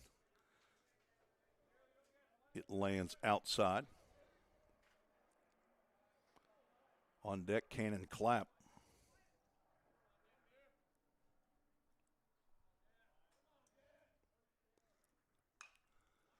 Popped up and out of play. 4 games scheduled for today in baseball. Only one, the final game for softball. The number 1 and 2 seeds playing at Eddie Campbell Field. Here on the campus of Columbia State. Christian Lynn, the head coach for Vol State softball, the coach of the year, facing off Blythe Golden, who was an 8-time coach of the year, and I think she's only been a coach for 9 years at Chat State. She has had a great program and soft-spoken young lady, but I've had occasion to have conversations with her, and very kind and available for me when they've come to Vol State to play. They always have great pitching, and I don't know who's pitching that game over there, but Vol State leads 8-0 still. They bat. They are the visitors. Just completed. Not sure. I can't read that on this. The 4th inning, I believe. We're going to the 4th inning. 2-2 pitch with 1 out and 1 on. Fouled straight back here. Thankfully, that net saved my face. That was headed right to my right eye. I'm in the far right window. Richard Murray, official score, is in the far left window. Clint Brummett, PA man. He's got one of the prime seats, as does Miguel V., a late return back to first base by Darian Richards. But he's back in time. Wyatt Diffie trying to put the bat on the ball against Noah Taylor. And he does. Pops it up in the infield. Holden Warmoth makes the catch for out number 2. Designated hitter Cannon Clapp. Cannon with a C, Clapp with a C. Double C. Number 11, Cannon Clapp.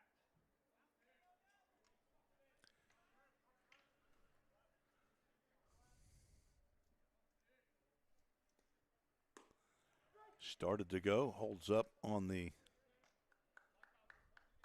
pitch that catches the outside corner.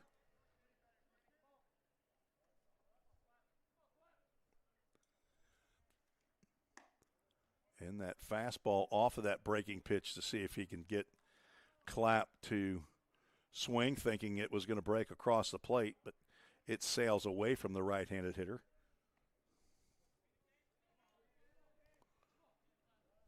Noah Taylor from Independence High School. Chopper to third. That'll go foul.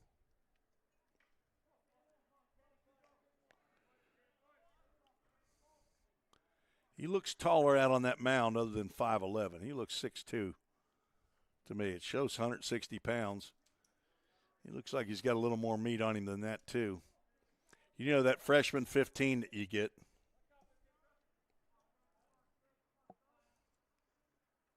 Swing and a miss. Down goes Clapp, and another strikeout for Noah Taylor, his 12th of the game through 7 innings. No runs, no hits, no errors. 1 runner was left aboard. It is stretch time here at Dave Hall Field in Columbia, Tennessee. At Walters State, our story is focused on student success. We're dedicated to creating an environment where our students can thrive, both in and outside of the classroom. So, what do you want to study? Pick a program. We've got over 150 of them. Some are transfer programs that prepare you to transition to a 4-year school after you graduate. We also have regionally and nationally recognized programs that immediately make you career ready.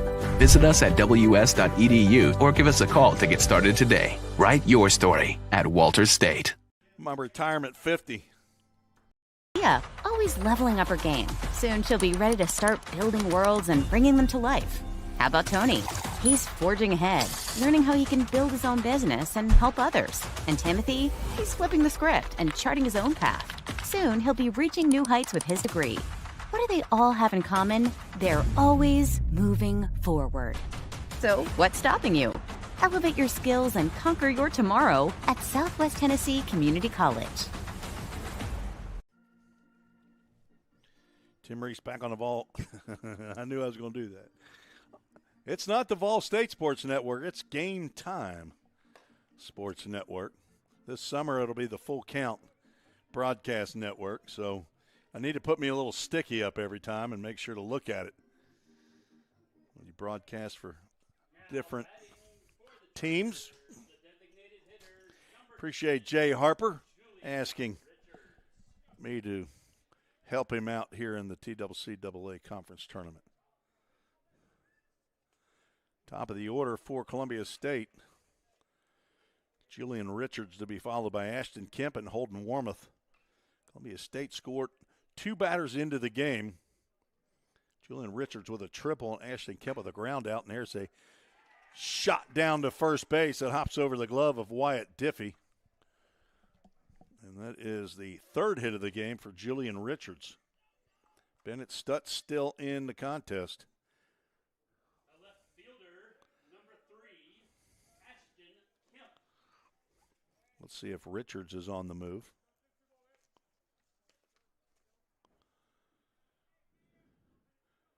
Julian is the conference leader in stolen bases. There's a chopper to the right side. A bobble by the second baseman, Duke Samples, but he ends up gaining control and throwing Richards out.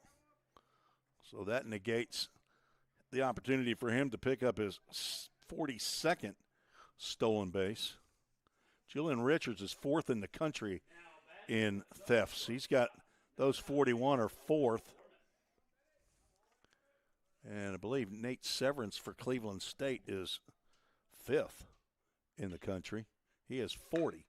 There could be 2. Over to short, down to second for 1, and on to first for an inning-ending double play just with the doctor order for Bennett Stutz. That was easy. 6-4-3 DP. 3 up, 3 down after the leadoff single by Julian Richards. And we are through 7 innings. 1 run, 6 hits for Columbia State. No runs, 4 hits for Dyersburg, who comes to the plate in the top of the 8th. Noah Taylor is back out to get the baseball. He'll come out to pitch the 8th. We'll be right back. Yeah, always leveling up her game. Soon she'll be ready to start building worlds and bringing them to life. How about Tony? He's forging ahead, learning how he can build his own business and help others. And Timothy? He's flipping the script and charting his own path. Soon he'll be reaching new heights with his degree. What do they all have in common? They're always moving forward. So what's stopping you? Elevate your skills and conquer your tomorrow at Southwest Tennessee Community College. We are sailing right along. This game about an hour and 40 minutes long.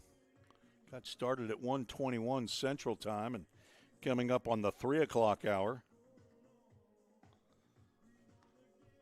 Game 2 of 4 today. Walter State defeated Chat State in a 1-versus-5 matchup. And this is a 2-versus-6. Columbia State nearly won the conference.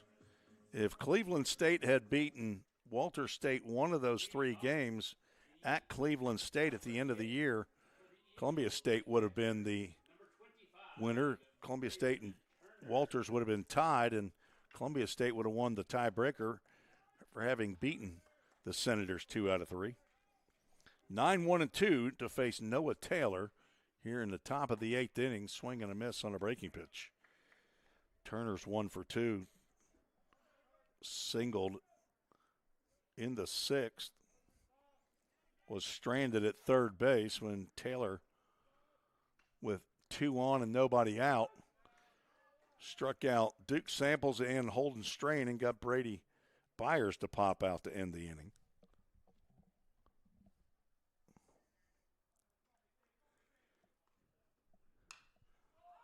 Popped up into shallow center field. That goes Warmoth. In comes Schaefer, the center fielder, who makes the catch. This is now the longest outing of the year for Taylor. He went 7 innings against Roan State back on March 27th. Does not show that he got the win, but Desi Ammons is out of the dugout, and that might mean the end of the afternoon for Taylor. I don't know how many pitches he's thrown. Normally head coaches are the ones that go out and get the baseball from pitchers. There is action, a right-hander down in the bullpen.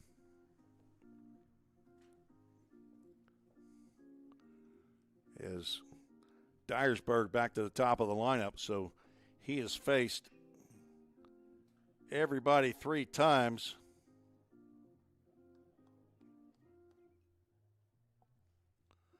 And Taylor's staying.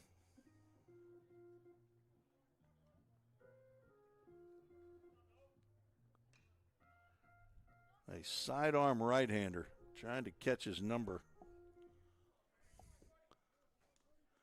I think at least for the left-handed batter, Williamson fouls that one down over the head of the batting cage where Chattanooga State is warming up. Williamson 1 for 3. Singled in the right center field in the 6th. Went to second on the throw from Schaefer that went to third base. That was clearly an unneeded throw. There was no chance he was going to get Turner, who was going first to third on that line drive out to right center field. That allowed Williamson to get to second base.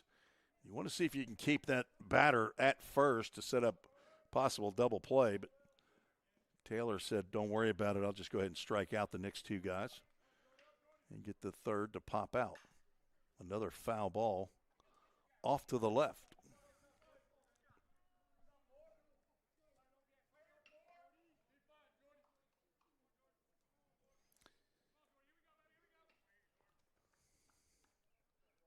It might be Steele Mosley down in the bullpen for Columbia State. Count goes full.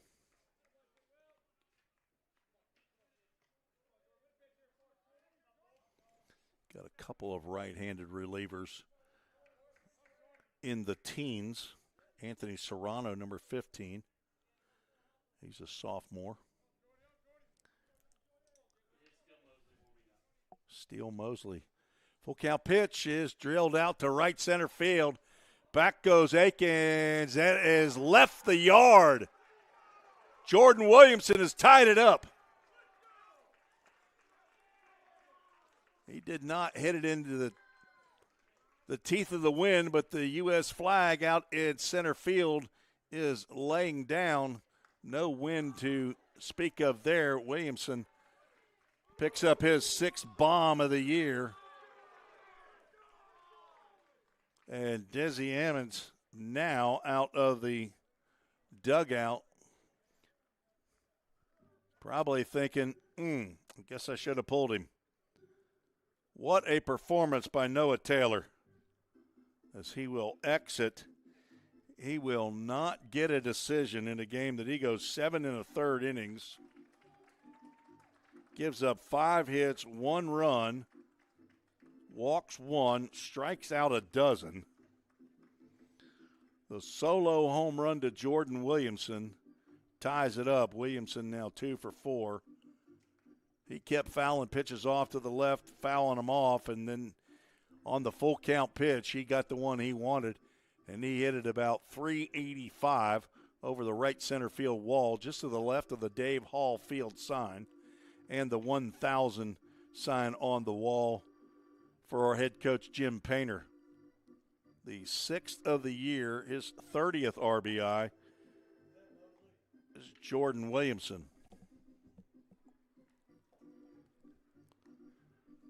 And the new pitcher on for Columbia State, Steele Mosley, a 5'10", 170-pound freshman from Hohenwald, Tennessee, went to Lewis County High School. I feel like we're at Major League Park here with the old organ being played. Here. I'm guessing that's not Steele Mosley's walkout song for a pitcher. Oh, we're getting faster. 7.24 ERA. This is his 16th appearance of the year. It's his 15th in relief. 27 in the third innings, 38 hits, 27 runs. 22 of those are earned. Has walked 13, struck out 19. He has plunked 12 batters. Tied for second on the club with former full count rhythm pitcher J.C. Myers.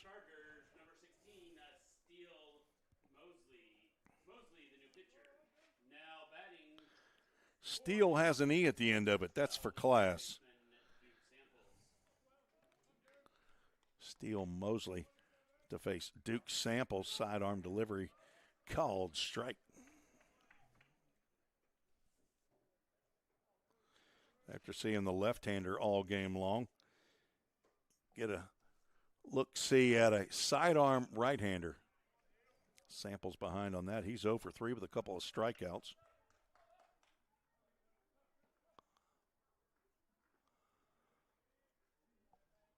Great pitching performance by Noah Taylor. He will get, as Mosley comes in and 1, 2, 3, strikes out Samples, and he has the hat trick of strikeouts. Second out of the inning. The 13th strikeout by Columbia State pitching. Now batting the center fielder, Holden Strain. Holden Strain at the plate. He's 0 for 3. Pops it up.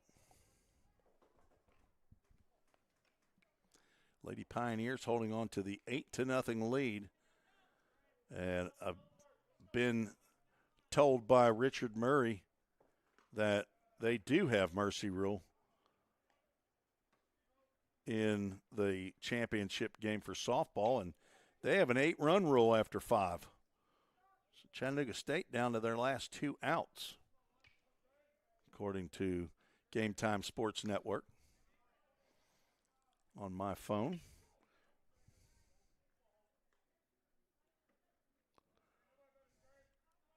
One to one, big home run by Jordan Williamson to tie it up here in the 8th. Dyersburg, the 6th seed, as Mosley quick pitches Strain right there. Strain with a short conversation with home plate umpire. 2 balls, 2 strikes, 2 outs, nobody on. Change up. Chop to second base. Kerry Burke quickly gathers and throws on to first to retire Strain. But the damage done with a solo home run by Jordan Williamson on the full count pitch from Noah Taylor. 1 run, 1 big hit. No errors, nobody left on base. Headed to the bottom of the 8th, all tied up 1-1. At Walters State, our story is focused on student success. We're dedicated to creating an environment where our students can thrive, both in and outside of the classroom. So, what do you want to study? Pick a program. We've got over 150 of them. Some are transfer programs that prepare you to transition to a 4-year school after you graduate. We also have regionally and nationally recognized programs that immediately make you career ready. Visit us at ws.edu or give us a call to get started today. Write your story at Walters State. Tim Reese, Miguel V. back on the Game Time Sports Network. Bottom of the 8th inning of a 1-1 game here. Game 2 of 4 today. Chattanooga State and Cleveland State to battle in Game 3. Approximately 45 minutes after this game concludes. It's scheduled for 4 p.m. Central Time, but maybe a little bit late on that.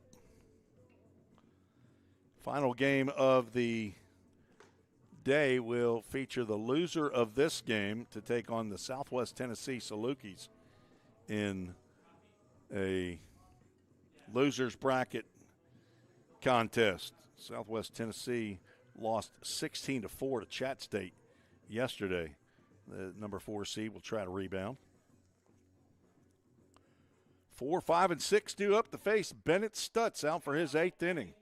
The right fielder, number 20, Jordan Akins. Jordan Akins, a couple of walks and grounded into a double play, steps to the plate. The right fielder for Columbia State.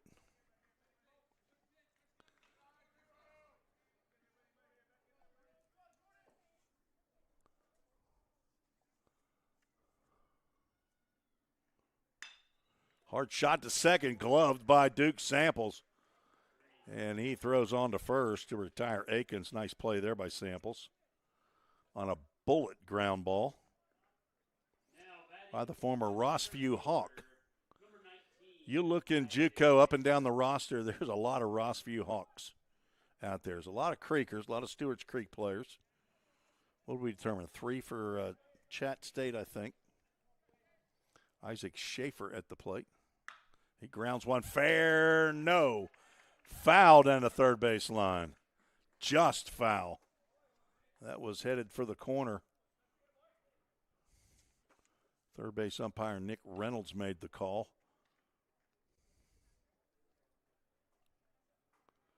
Schaefer 0 for 3, looking for his first hit of the game.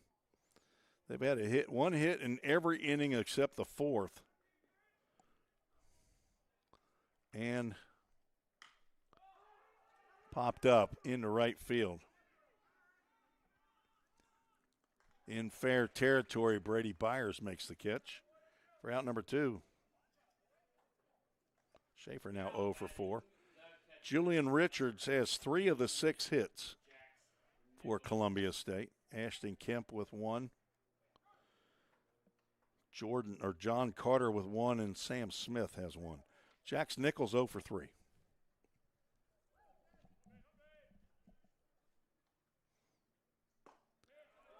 Breaking pitch sails right across the plate.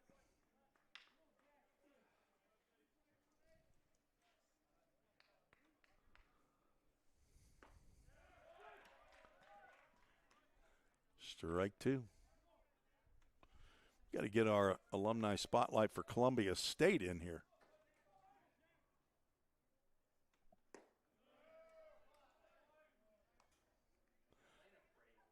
Charlie Davis. That's who I'm going to. Let me tell you where Charlie's from. Charlie played here at Columbia State. I remember him covering him. He's from Paris, Tennessee. I bet you Shane Kemp coached Charlie Davis at Henry County. That inside pitch just missed inside. Stutz thought he had rung up Nichols, so did Braden Turner, but we're going to have a full count pitch. Charlie Davis played at least 2 years here at Columbia State, finishing his senior year at Belmont. As the breaking pitch misses its side, and Nichols draws the walk. Unofficially, the third walk of the game by Stutz, who's also plunked a couple batters. Charlie Davis, one of the top hitters. He is the top hitter for Belmont, hitting .345. He's played in every game for Vol State, 48 of them, as head coach Cooper going out of the dugout. There is double barrel action down the right field line. Stutz in his last start was a 9-inning, 1-0 shutout of Pellissippi State in game 1 of the 3-game play-in series. That earned him Conference Player of the Week, which normally don't do a Conference Player of the Week in that play-in type atmosphere. That also earned him the National Pitcher of the Week. This guy has been a stud here all game long, and he has a chance to get a win, but he's going to have to face Big John Carter with a runner on and 2 outs. So to finish the Columbia State alumni spotlight, Charlie Davis, his senior year, 6 home runs, 36 RBIs for the Bruins. John takes breaking pitch outside. He smashed a line drive to left field his last time up. It got by Connor Vaughn and clanked off of that new outfield wall. There was a time, there was a question as to whether Columbia State was going to be able to host the baseball portion of this tournament. They had to get a whole bunch of people to sign off on some things to authorize this new wall to be constructed. Bill Marbett and his folks, Game Time Sports Field, they were able to get it up in no time. 4-pitch walk to John Carter. That may end the day for Stutz. A couple of right-handers loosening down at Dyersburg as Kerry Burke steps to the plate. Going, checking down. No, he's not. He's giving some defensive signals to his players. Connor Vaughn's still in left field. We're going to have a pinch runner. We're going to have 2 pinch runners. Number 21, Braden Whitlow from Hohenwald, Lewis County is going to come in to pinch run for Jax Nichols, the catcher. He is the go-ahead run, so they're not as concerned, I guess, about John Carter with 2 outs at first base. Kerry Burke at the plate, 0 for 3. He's due, and that's the 5th straight. Make it at least the 6th straight pitch out of the zone. Walked Nichols and walked John Carter on 4 pitches. There's a called strike.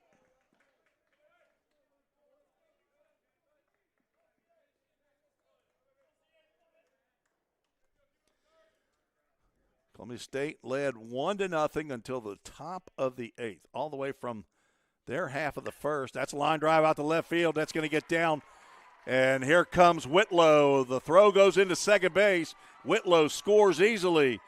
The go-ahead RBI by Kerry Burke drives in Whitlow to give Columbia State a 2-1 lead. Now Carter's at second. Let's see if Desi Ammons elects to pinch run for him. That's the first hit of the inning. Again, now 7 out of the 8 innings. Columbia State has picked up a hit. They have not had multiple hits in an inning. Sam Smith, who's 1 for 2, looks at a called strike. Columbia State, after losing that lead, comes back, it's lined, foul down the third base line. So we'll have a new catcher in the top of the 9th. It may be Russ Lambert, sophomore out of Spring Hill, Tennessee, Summit High School.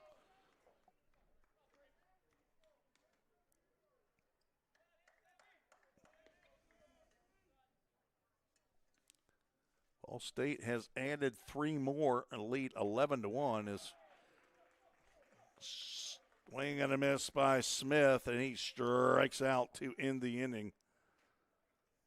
That is final out, 1 out of the 8th, 1 run on 1 hit, no errors, 2 runners left aboard. That 2-out walk came in to haunt the Dyersburg State Eagles and Bennett Stutz. They'll have to score in the top of the 9th to keep this game going. We'll be right back after this short break. Yeah, always leveling up her game. Soon she'll be ready to start building worlds and bringing them to life. How about Tony? He's forging ahead, learning how he can build his own business and help others. And Timothy, he's flipping the script and charting his own path. Soon, he'll be reaching new heights with his degree. What do they all have in common? They're always moving forward. So, what's stopping you? Elevate your skills and conquer your tomorrow at Southwest Tennessee Community College. A new pitcher. And we're back. New pitcher out on the mound, Anthony Serrano for Columbia State. 5'11", 185-pound sophomore from right here in Columbia, Tennessee. He attended Independence High School as well. And I want to say, and I'll check it real quick. Nope. I have the wrong Anthony from last year. The first team all-conference relief pitcher was Anthony Scarpino, not Anthony Serrano. A year ago, he pitched for Southwest Tennessee. Serrano, I believe, was the top relief pitcher for Columbia State last year. See what his statistical accomplishments are. Serrano, 6.10 ERA, his 15th appearance. Leads the club in saves. He's got 4, and this is a save opportunity here. As Steele Mosley came in and got the final 2 outs of the 8th after the solo home run by Jordan Williamson. He struck out 1 of the 2 batters he faced.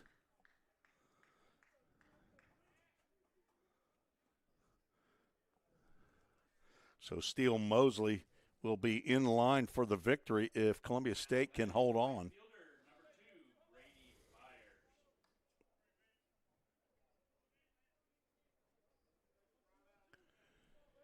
And the win-loss record on the stats is not correct as Serrano fires a fastball. Swung on and fouled by Brady Byers, who's 2 for 3.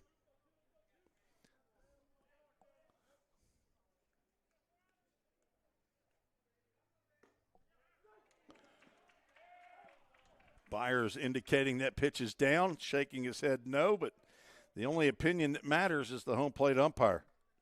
0-2 pitch from Serrano. It's a breaking pitch and grounded right back up the middle. The tying run is on board. Byers, a 3-for-4 day. He was ready for that breaking pitch. Now batting for the Eagles. 6 hits for Dyersburg. Byers has half of them.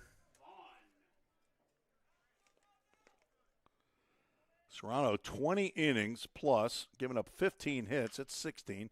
As Vaughn pops one down the left field line, it will curl out of play. He's given up 14 runs. They're all earned. Walked 20, has struck out 37. He is almost striking out 2 batters an inning. Has given up 2 home runs and plunked 4 batters. Connor Vaughn 0 for 2 with a walk. Another pop foul ball.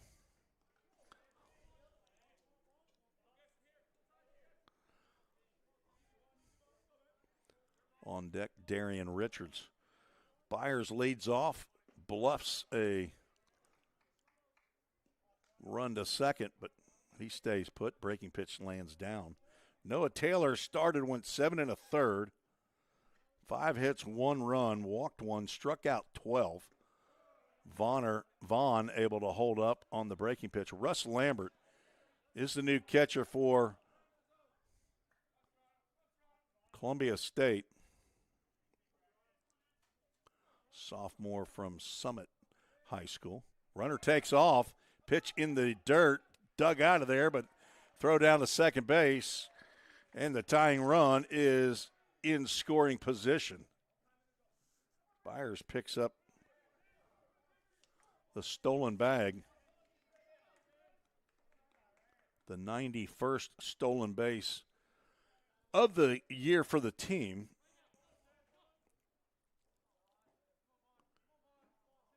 That is Byers' 6th. That's a huge stolen base.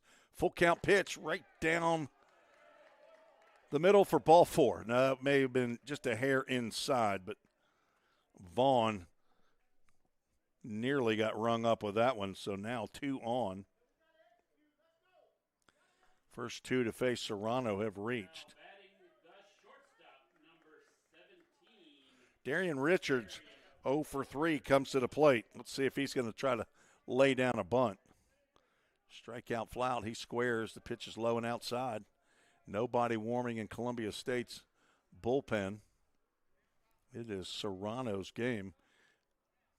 I don't know if he's related to Dave Serrano, the head coach at Johnson University over in Knoxville.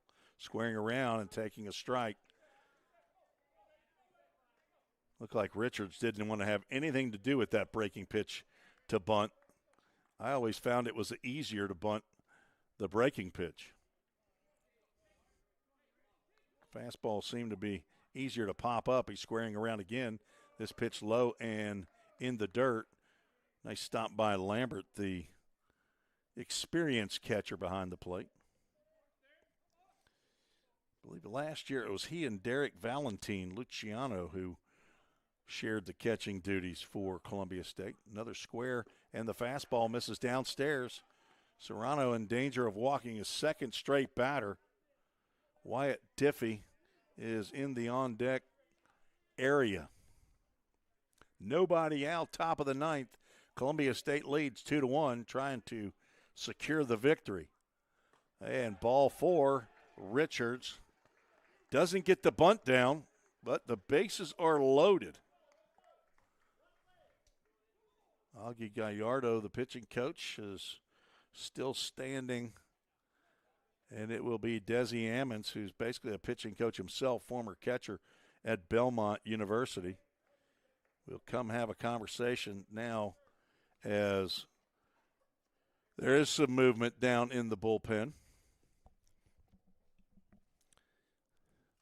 Kind of surprised at not bringing the entire defense in to talk about a potential safety squeeze play and what defense we're going to employ here. But this is just a confab between the pitcher and the catcher as next door Volunteer State has defeated Chat State and are the 2026 TCCAA Softball Conference champions. Congratulations to the Lady Pioneers. Christian Lynn, Athletic Director Bobby Hudson, who's here handling baseball. Dr. Wendy Tossenson, the president, is in attendance here today as well. Lady Pioneers will move on to Oxford, Alabama, to Chocoloca Park for the World Series. First pitch to Diffie in the dirt by Serrano, and he is pitching from behind. There's a fastball down low, and Serrano can't find the plate. After getting 2 strikes on Byers, Byers delivered a ground ball right back through the box. While he was pitching to Connor Vaughn, Byers stole second. There's a called strike.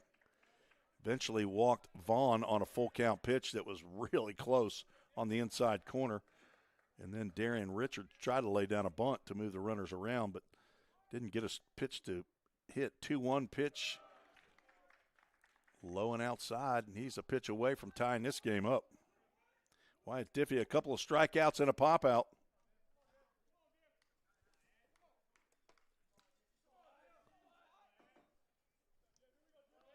Three-one pitch. That's down low, and we're tied.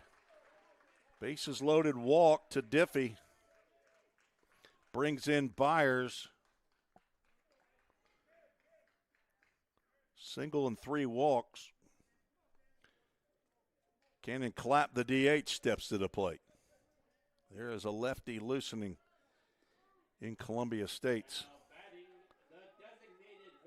bullpen. Still nobody out for Dyersburg. They come from behind, kids, as they came from behind against Cleveland State. Rattled off 8 straight after being down 5-0.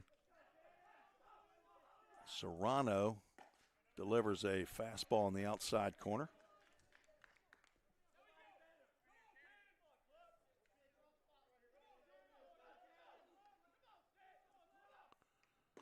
Outside.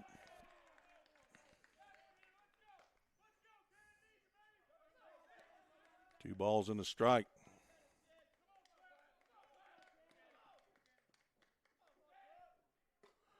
That's high.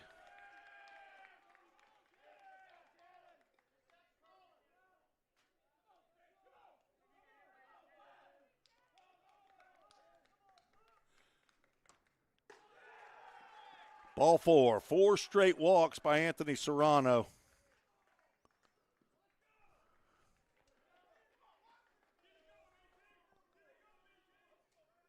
Dyersburg State now leads 3-2. Dizzy Ammons out of the dugout, and that will end Anthony Serrano's outing. He will face 5 batters, walking 4. Does not get an out. We're going to take a break, and we'll tell you about the new pitcher when we return right here on the Game Time Sports Network. Ball State is amazing. Here you'll get a top-notch education with professors who inspire, and with Tennessee Promise or Reconnect, it can be very affordable. Ball State offers small class sizes, 4 convenient locations, and we are big on experiences. Whether you thrive in the lab, the studio, the field, the classroom, or just enjoy hanging around campus, join the family. Go to volstate.edu to get started. Tall left-hander on the mound, Nick Bolton from Spring Hill, Tennessee, Spring Hill High School. 6'5", 215-pound left-hander. On in relief of Anthony Serrano, who could not find the strike zone. Bolton, a 6.57 ERA. He's on for his 16th appearance, all in relief. 24 2/3 innings, 18 hits given up. He's walked 30, struck out 34. He has plunked 9 batters, and he's going to come in with the bases loaded and nobody out. 2 runs already in for Dyersburg State, who trailed since the first inning. 2 batters into the bottom of the first. Columbia State scored the first run of the game, and no runs scored until the top of the 8th. Jordan Williamson hit his 6th home run of the year in the top of the 8th to tie it. In the bottom of the 8th, Columbia State came back and scored with 2 walks and a single to go up. Anthony Serrano, the closer for Columbia State, gave up a single and then walked the next 4 batters. That gave Dyersburg State the 3-2 lead. And now with the bases loaded, big Nick Bolton will be counted on for the Chargers to keep it at just a 1-run deficit. Number 9 hole hitter Braden Turner is 1 for 3, steps to the plate. On deck, Jordan Williamson. Noah Taylor got the start, went 7 1/3, faced 28 batters. Only allowed 1 run as Bolton delivers a fastball high. Hard-throwing left-hander. Serrano a hard-throwing right-hander, but doesn't matter how hard you throw it if you don't throw it over the plate. And missed with the first 2.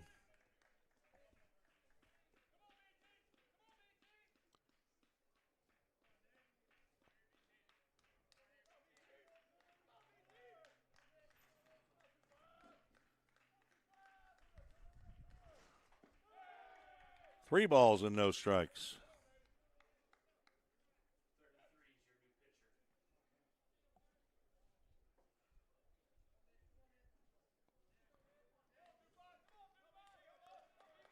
Lady Pioneers win 11-2 is the final. 4-pitch walk by Bolton brings in Darian Richards, and Dyersburg State leads 4-2.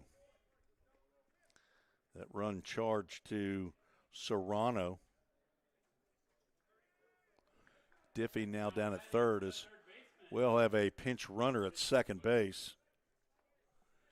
Pinch runner, I believe, is number 34, Jace Hall at second base. Pinch runner at second base, number 34, Jace Hall. He's running for Cannon Clapp, the DH. Jordan Williamson at the plate. He takes ball 5 from Nick Bolton.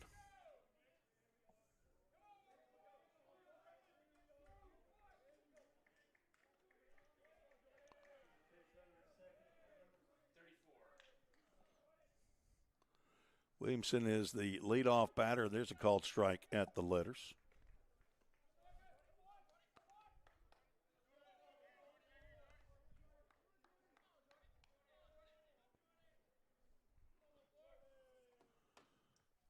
One.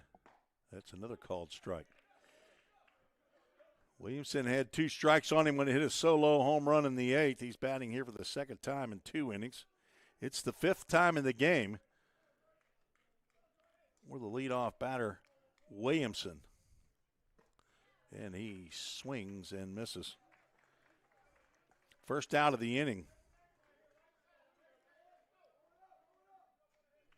Bases remain loaded as Duke Samples 0 for 4 steps to the plate.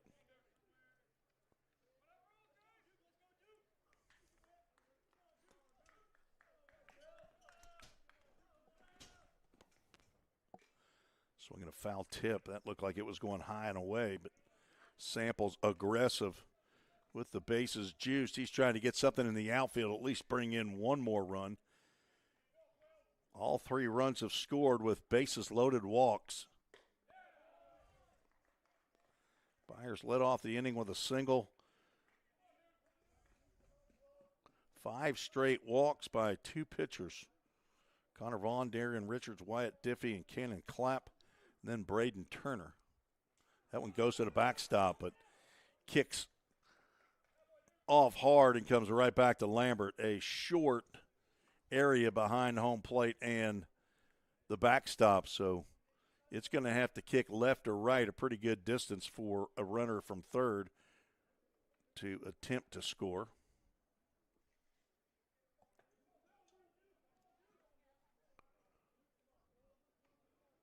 Runners at second and third are the responsibility of Serrano. That's a pop-up in the infield. That'll be an infield fly roll as Kerry Burke makes the catch for out number 2. It'll be up to Holden Strain. He's the number 9 batter, 9th batter to come to the plate here in the 9th. He is 0 for 4. Now batting the center fielder, number 1. Strain comes in hitting .318, playing in his 52nd game. He's played in every one for Dyersburg this year.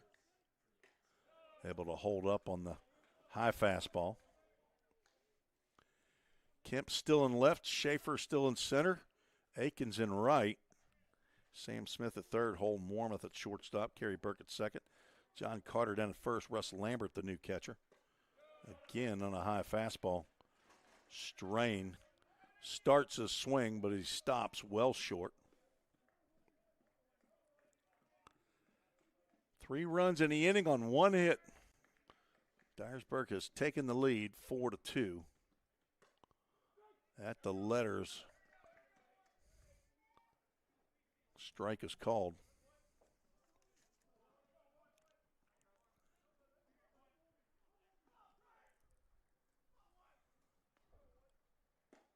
Another fastball that catches the knees on the outside corner, and we have a 2-ball, 2-strike count. 2 outs, bases still loaded.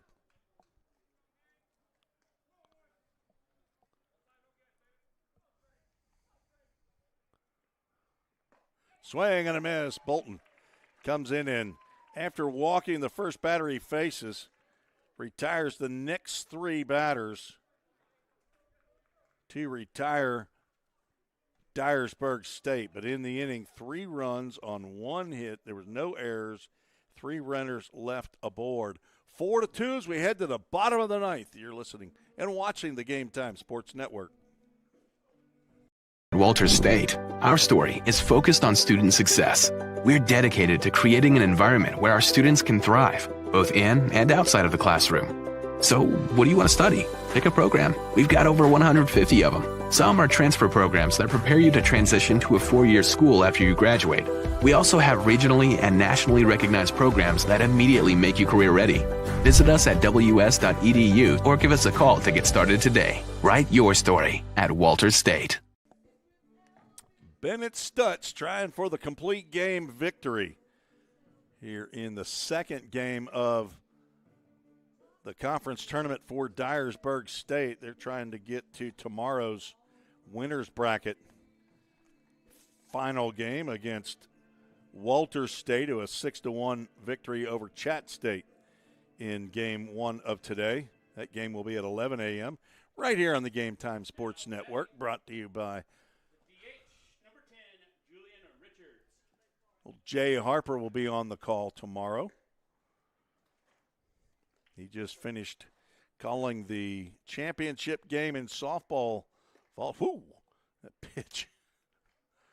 Good thing catcher Braden Turner made that grab. That was headed right for the umpire, who did not.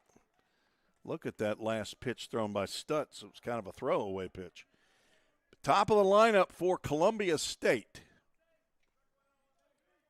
As we got a whole bunch of you on YouTube watching. As a slow breaking pitch catches that outside corner. Dyersburg State trying to defeat a lower seed for the second straight game. Or a higher seed. You know, I've never known exactly how to look at that. Is one higher than 6? That's soft line drive. It's going to get over the head of Darian Richards. A good start for Julian Richards. And that is his 4th hit of the game. Have yourself a day, kid. The DH, Julian Richards, 4 for 5. 3 singles, a triple. Now he's looking for his former high school teammate, now college teammate, Ashton Kemp. Keep things going. Julian Richards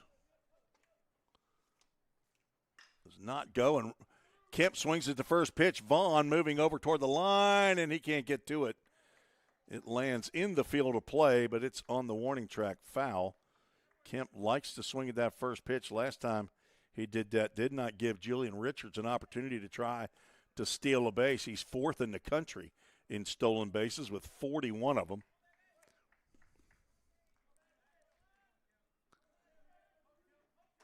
Was not off with that pitch. Let's see if he's off with this pitch. A huge hole on the right side of the infield. If Kemp can get around on one, he is not going. And another one in the air to left field. Can of corn for Connor Vaughn, and now 1 out.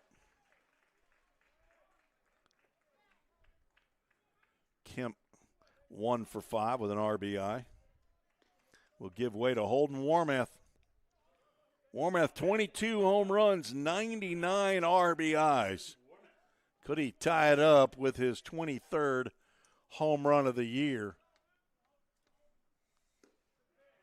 During the regular season at Vol State, we play a game called Yard Card. Right here's where somebody, if they hadn't used their yard card, would probably say, I'm going to say Holden Warmath's going to hit a home run. He's not. He's going to plug the gap in right center, though. Richards round second, and I would assume they're going to send him. They are. Throw comes back into the center of the field. That is an RBI double for Holden Warmath, and there is his 100th RBI of the year. It's double number 24, and he is the tying run now at second base.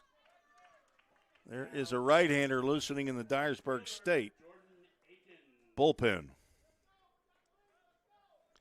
Jordan Akins looking for his first hit of the game, steps to the plate.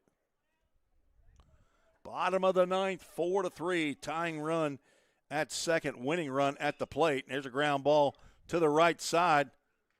Duke samples over, retires Akins on a ground out. Second time Actually, third time that Akins has grounded a ball to the second baseman. He grounded into a double play in the third.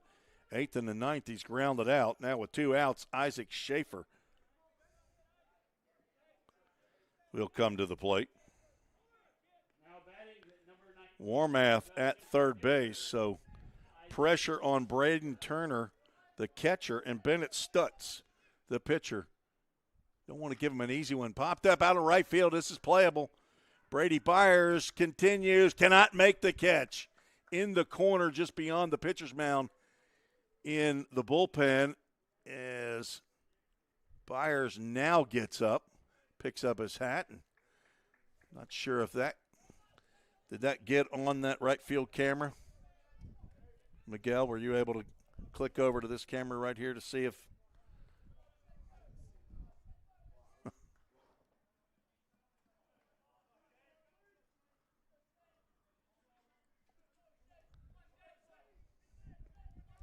Schaefer is 0 for 4. Columbia State looking for a big hit here with 2 outs in the bottom of the 9th, down by 1.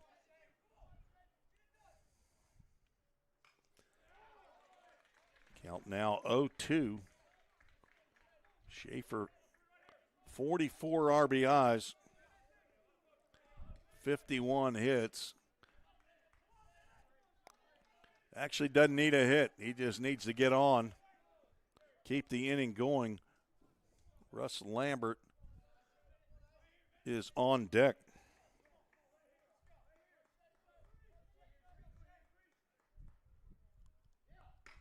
That's a ground ball that's going to get through, and we are tied. Huge hit for Isaac Schaefer. He reached out and went to right field with that breaking pitch. Drives in his 45th run of the year. Picks up his first hit with 2 outs. Bennett Stutz cannot close it out here in the bottom of the 9th. What a clutch hit for Schaefer. Now Russ Lambert, who came in for Braden Whitlow, who pinch ran for Jackson Nichols. In the 9th inning, squares around the bunt, pulls the bat back. Lambert, a Summit Spartan. Runner goes, and he pulls the bat back. Pitch is caught a ball. Throw down to second, and they got him. They got Schaefer. It is a great tag. Was that the second baseman or the shortstop, I think, that made that tag? Probably Darian Richards. But it was the second baseman. The throw was short and hit a nice one-hop, but Schaefer is caught stealing, and we've got bonus baseball. We're going to the 10th, tied 4-4. We'll be right back. Yeah, always leveling up her game. Soon she'll be ready to start building worlds and bringing them to life. How about Tony? He's forging ahead, learning how he can build his own business and help others. And Timothy? He's flipping the script and charting his own path. Soon he'll be reaching new heights with his degree. What do they all have in common? They're always moving forward. So, what's stopping you? Elevate your skills and conquer your tomorrow at Southwest Tennessee Community College. Tim Reese back on the Game Time Sports Network. We're all tied up after a 2-out single by Isaac Schaefer as Columbia State scores 2 in the bottom of the 9th to send us to extra innings. Nick Bolton back out on the mound. I would expect that we'll see a new Dyersburg State pitcher in the bottom of the 10th.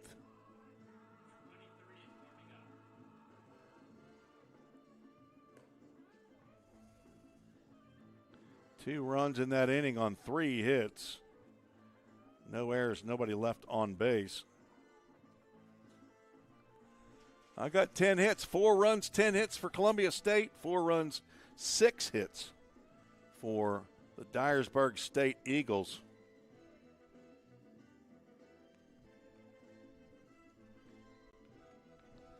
Got the Rocky theme here going. Somebody is going. Brady Byers got the 3-run 9th going, and he's going to start the 10th as Bolton misses with the first offering. Anthony Serrano, a big sigh of relief. He gave up the 3 runs in that 9th inning. 4 walks and 1 hit. It's Nick Bolton's game now to win or lose. He's gone 3-0 to Byers, who's 3 for 4. Jordan Williamson with a couple of hits. Braden Turner, the catcher, has 1. So 3 batters in the Dyersburg State lineup with hits and a 4-pitch walk. Gets the inning started for the Eagles. Second walk of the game by Bolton, as there is a right-hander loosening in Columbia State's lineup. Let's see if they ask Connor Vaughn, the left fielder, to square around and lay down a bunt. He's 0 for 2 with a couple of walks.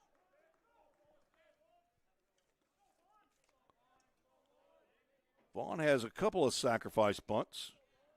Dyersburg with 21 of them. He is squaring lefty on lefty matchup, and that fouls it back. It hits off the knob of the bat as he pulled the barrel back. He didn't pull the knob with him. Lesson learned right there, Connor. If you're going to pull the bat back, pull the whole thing back. He is back in the batter's box now. He squares and moves to the front, pulls the bat back, and the pitch is high.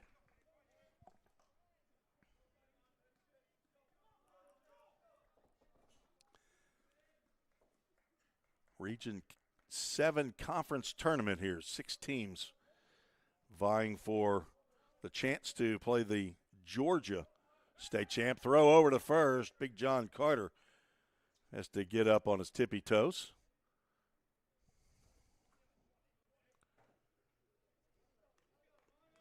Carter at 6'6", Bolton at 6'5".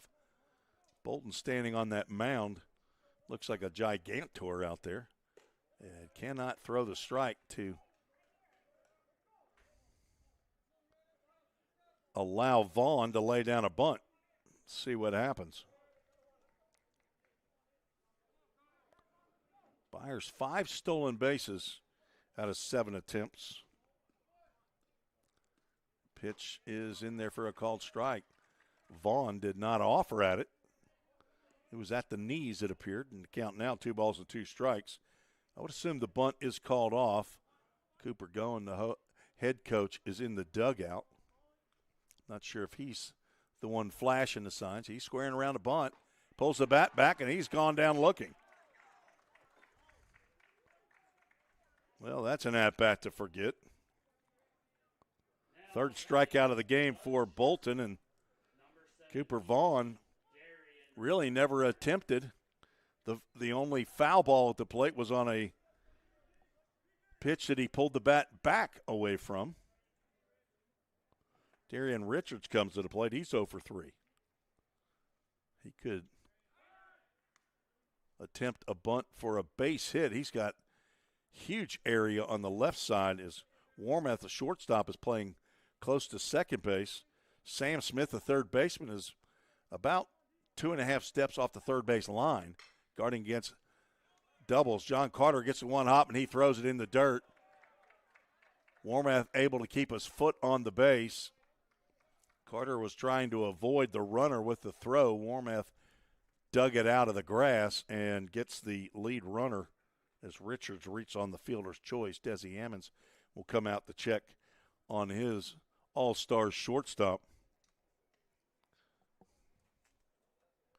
First team all-conference, Holden Warmath, along with Jordan Akins and Julian Richards. Now batting for the Eagles, the first baseman, number 21, Wyatt Diffie. Wyatt Diffie coming to the plate, looking for his first hit of the game. He's 0 for 3 with a walk, walked with the bases loaded, driving in a Eagle run in the 3-run ninth. Bolton delivers high for ball 1. Look at the scoreboard here at Dave Hall Field, and you see one run in the bottom of the first, then a whole bunch of zeros. Now there's been runs scored in the last 4 half innings. 4-half innings, not the last 4.5. They've got the runner picked off. Brady Byers, Darian Richards, I should say, is picked off for out number 3 to end the inning. No runs, no hits, no errors, nobody left on base. Columbia State coming to the plate, see if they can walk it off in the bottom of the 10th.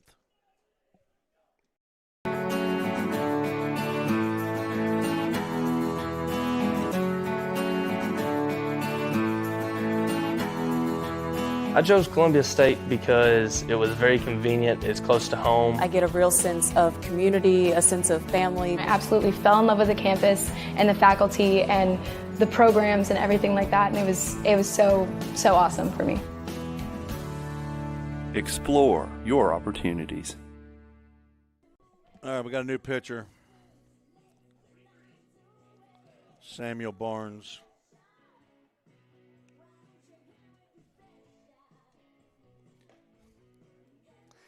New pitcher on the mound for Dyersburg State is Samuel Barnes.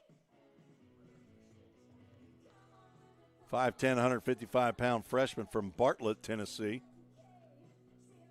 Barnes on for his 28th appearance of the year. I believe that leads the conference. But let's just take a look-see.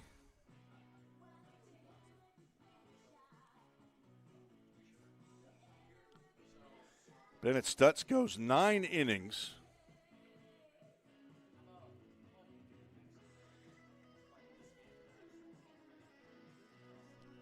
Gives up 10 hits. 4 runs, they're all earned.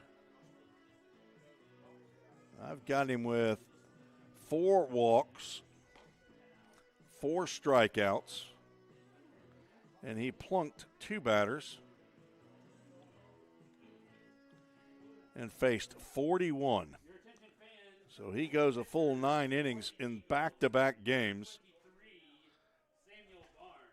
and will not figure in the decision. Samuel Barnes, the new pitcher of record for Dyersburg State. For the Chargers, number 13, the catcher, Russ Lambert, who was at the plate when Schaefer was thrown out attempting to steal, will lead off, and the sidearm delivery is outside.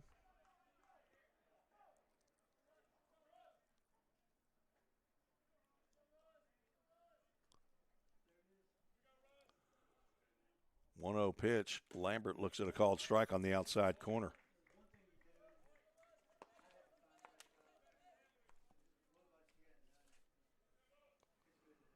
Barnes, 3 1/3 innings 2 days ago. 1 hit, no runs. He is trying to stifle Columbia State. Samuel Barnes has now tied Cody Blair in appearances with 28. Blair of Motlow State. Lambert does not get out of the way of the inside pitch there. Hoping on a hit by pitch from the number 2 in the country pitching staff in that category. Lambert lifts one out to right center field. It's moving toward the right fielder, but Holden Strain hauls that one in for out number 1. Lambert's first at-bat. Big John Carter comes to the plate. He's in scoring position when he steps in the batter's box. 1 for 3 in the game. He's also walked. He had a double in the 6th when picking up just a hair and is coming in from left field. But he is a strong, strong young man, and he can put it through this wind no problem at all.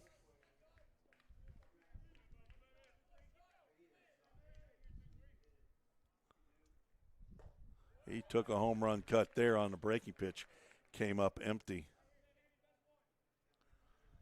Temperature moving up now to 69 degrees. We're in the bottom of the 10th. Dyersburg tied the game 1-1 in the top of the 8th. Columbia State went back ahead 2-1 in the bottom of the 8th. Breaking pitch on the outside corner. Carter thought about going after it, decided not to, and Ken Garner said, "You should have swung."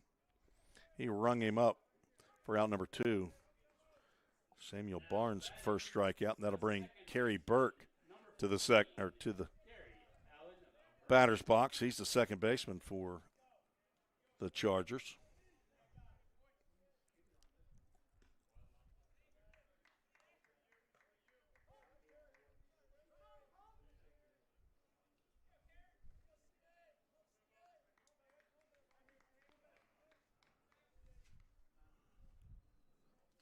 Two more games after this one, and there's a hit by a pitch.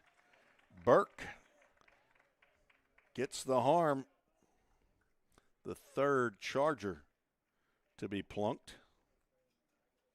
Now batting the third baseman. 129 hit by pitches by the Dyersburg State pitching staff.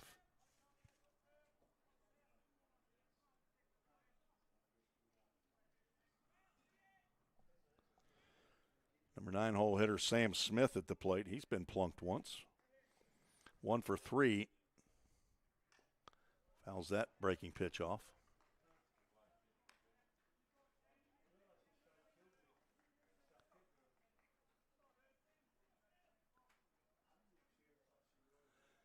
Dyersburg's got a ways to go to catch up with Western Nebraska Community College. They came into the day with 143, so 14 as that one's out to right field. That's down. If it splits, it could end the ball game. Brady Byers in, and the throw to the plate is not in time. It is up the line, a walk-off winner for Sam Smith to drive in Kerry Burke. Columbia State gets the victory in the bottom of the 10th. They win 5-4 to send Columbia State into the final bracket tomorrow against Walter State at 11 a.m. Congratulations to Desi Ammons in his squad. Sam Smith got it into the gap. Brady Byers cut it off. But the relay was just up the third base line, and a head-first dive in the inside of the runner's lane there by Kerry Burke. Avoided the tag by Braden Turner and made a winner of Nick Bolton, who goes 2 innings in relief, does not allow a run or a hit. Struck out 3, walked 2. And I don't know if – I don't think Columbia State's, they don't. So I don't have the actual one-loss record for Nick Bolton, but Bolton picks up the victory. The loss goes to Barnes, no save in the game. And a game that takes, let's see, about 2.5 plus hours we'll go with 2:42 to complete. Dyersburg State will now play the final game of the day as they will take on Southwest Tennessee in the final game, the 7 o'clock game. Columbia State gets the 5-4 victory here in Columbia. Next up, Cleveland State taking on Chat State. These are now elimination contests, Game 3 and Game 4. Not sure if I'll be back for the final game or if Jay Harper will be on the call. Come back and join us and find out. For Athletic Director Katie Willingham, who's running the show here at Columbia State. For Miguel V.,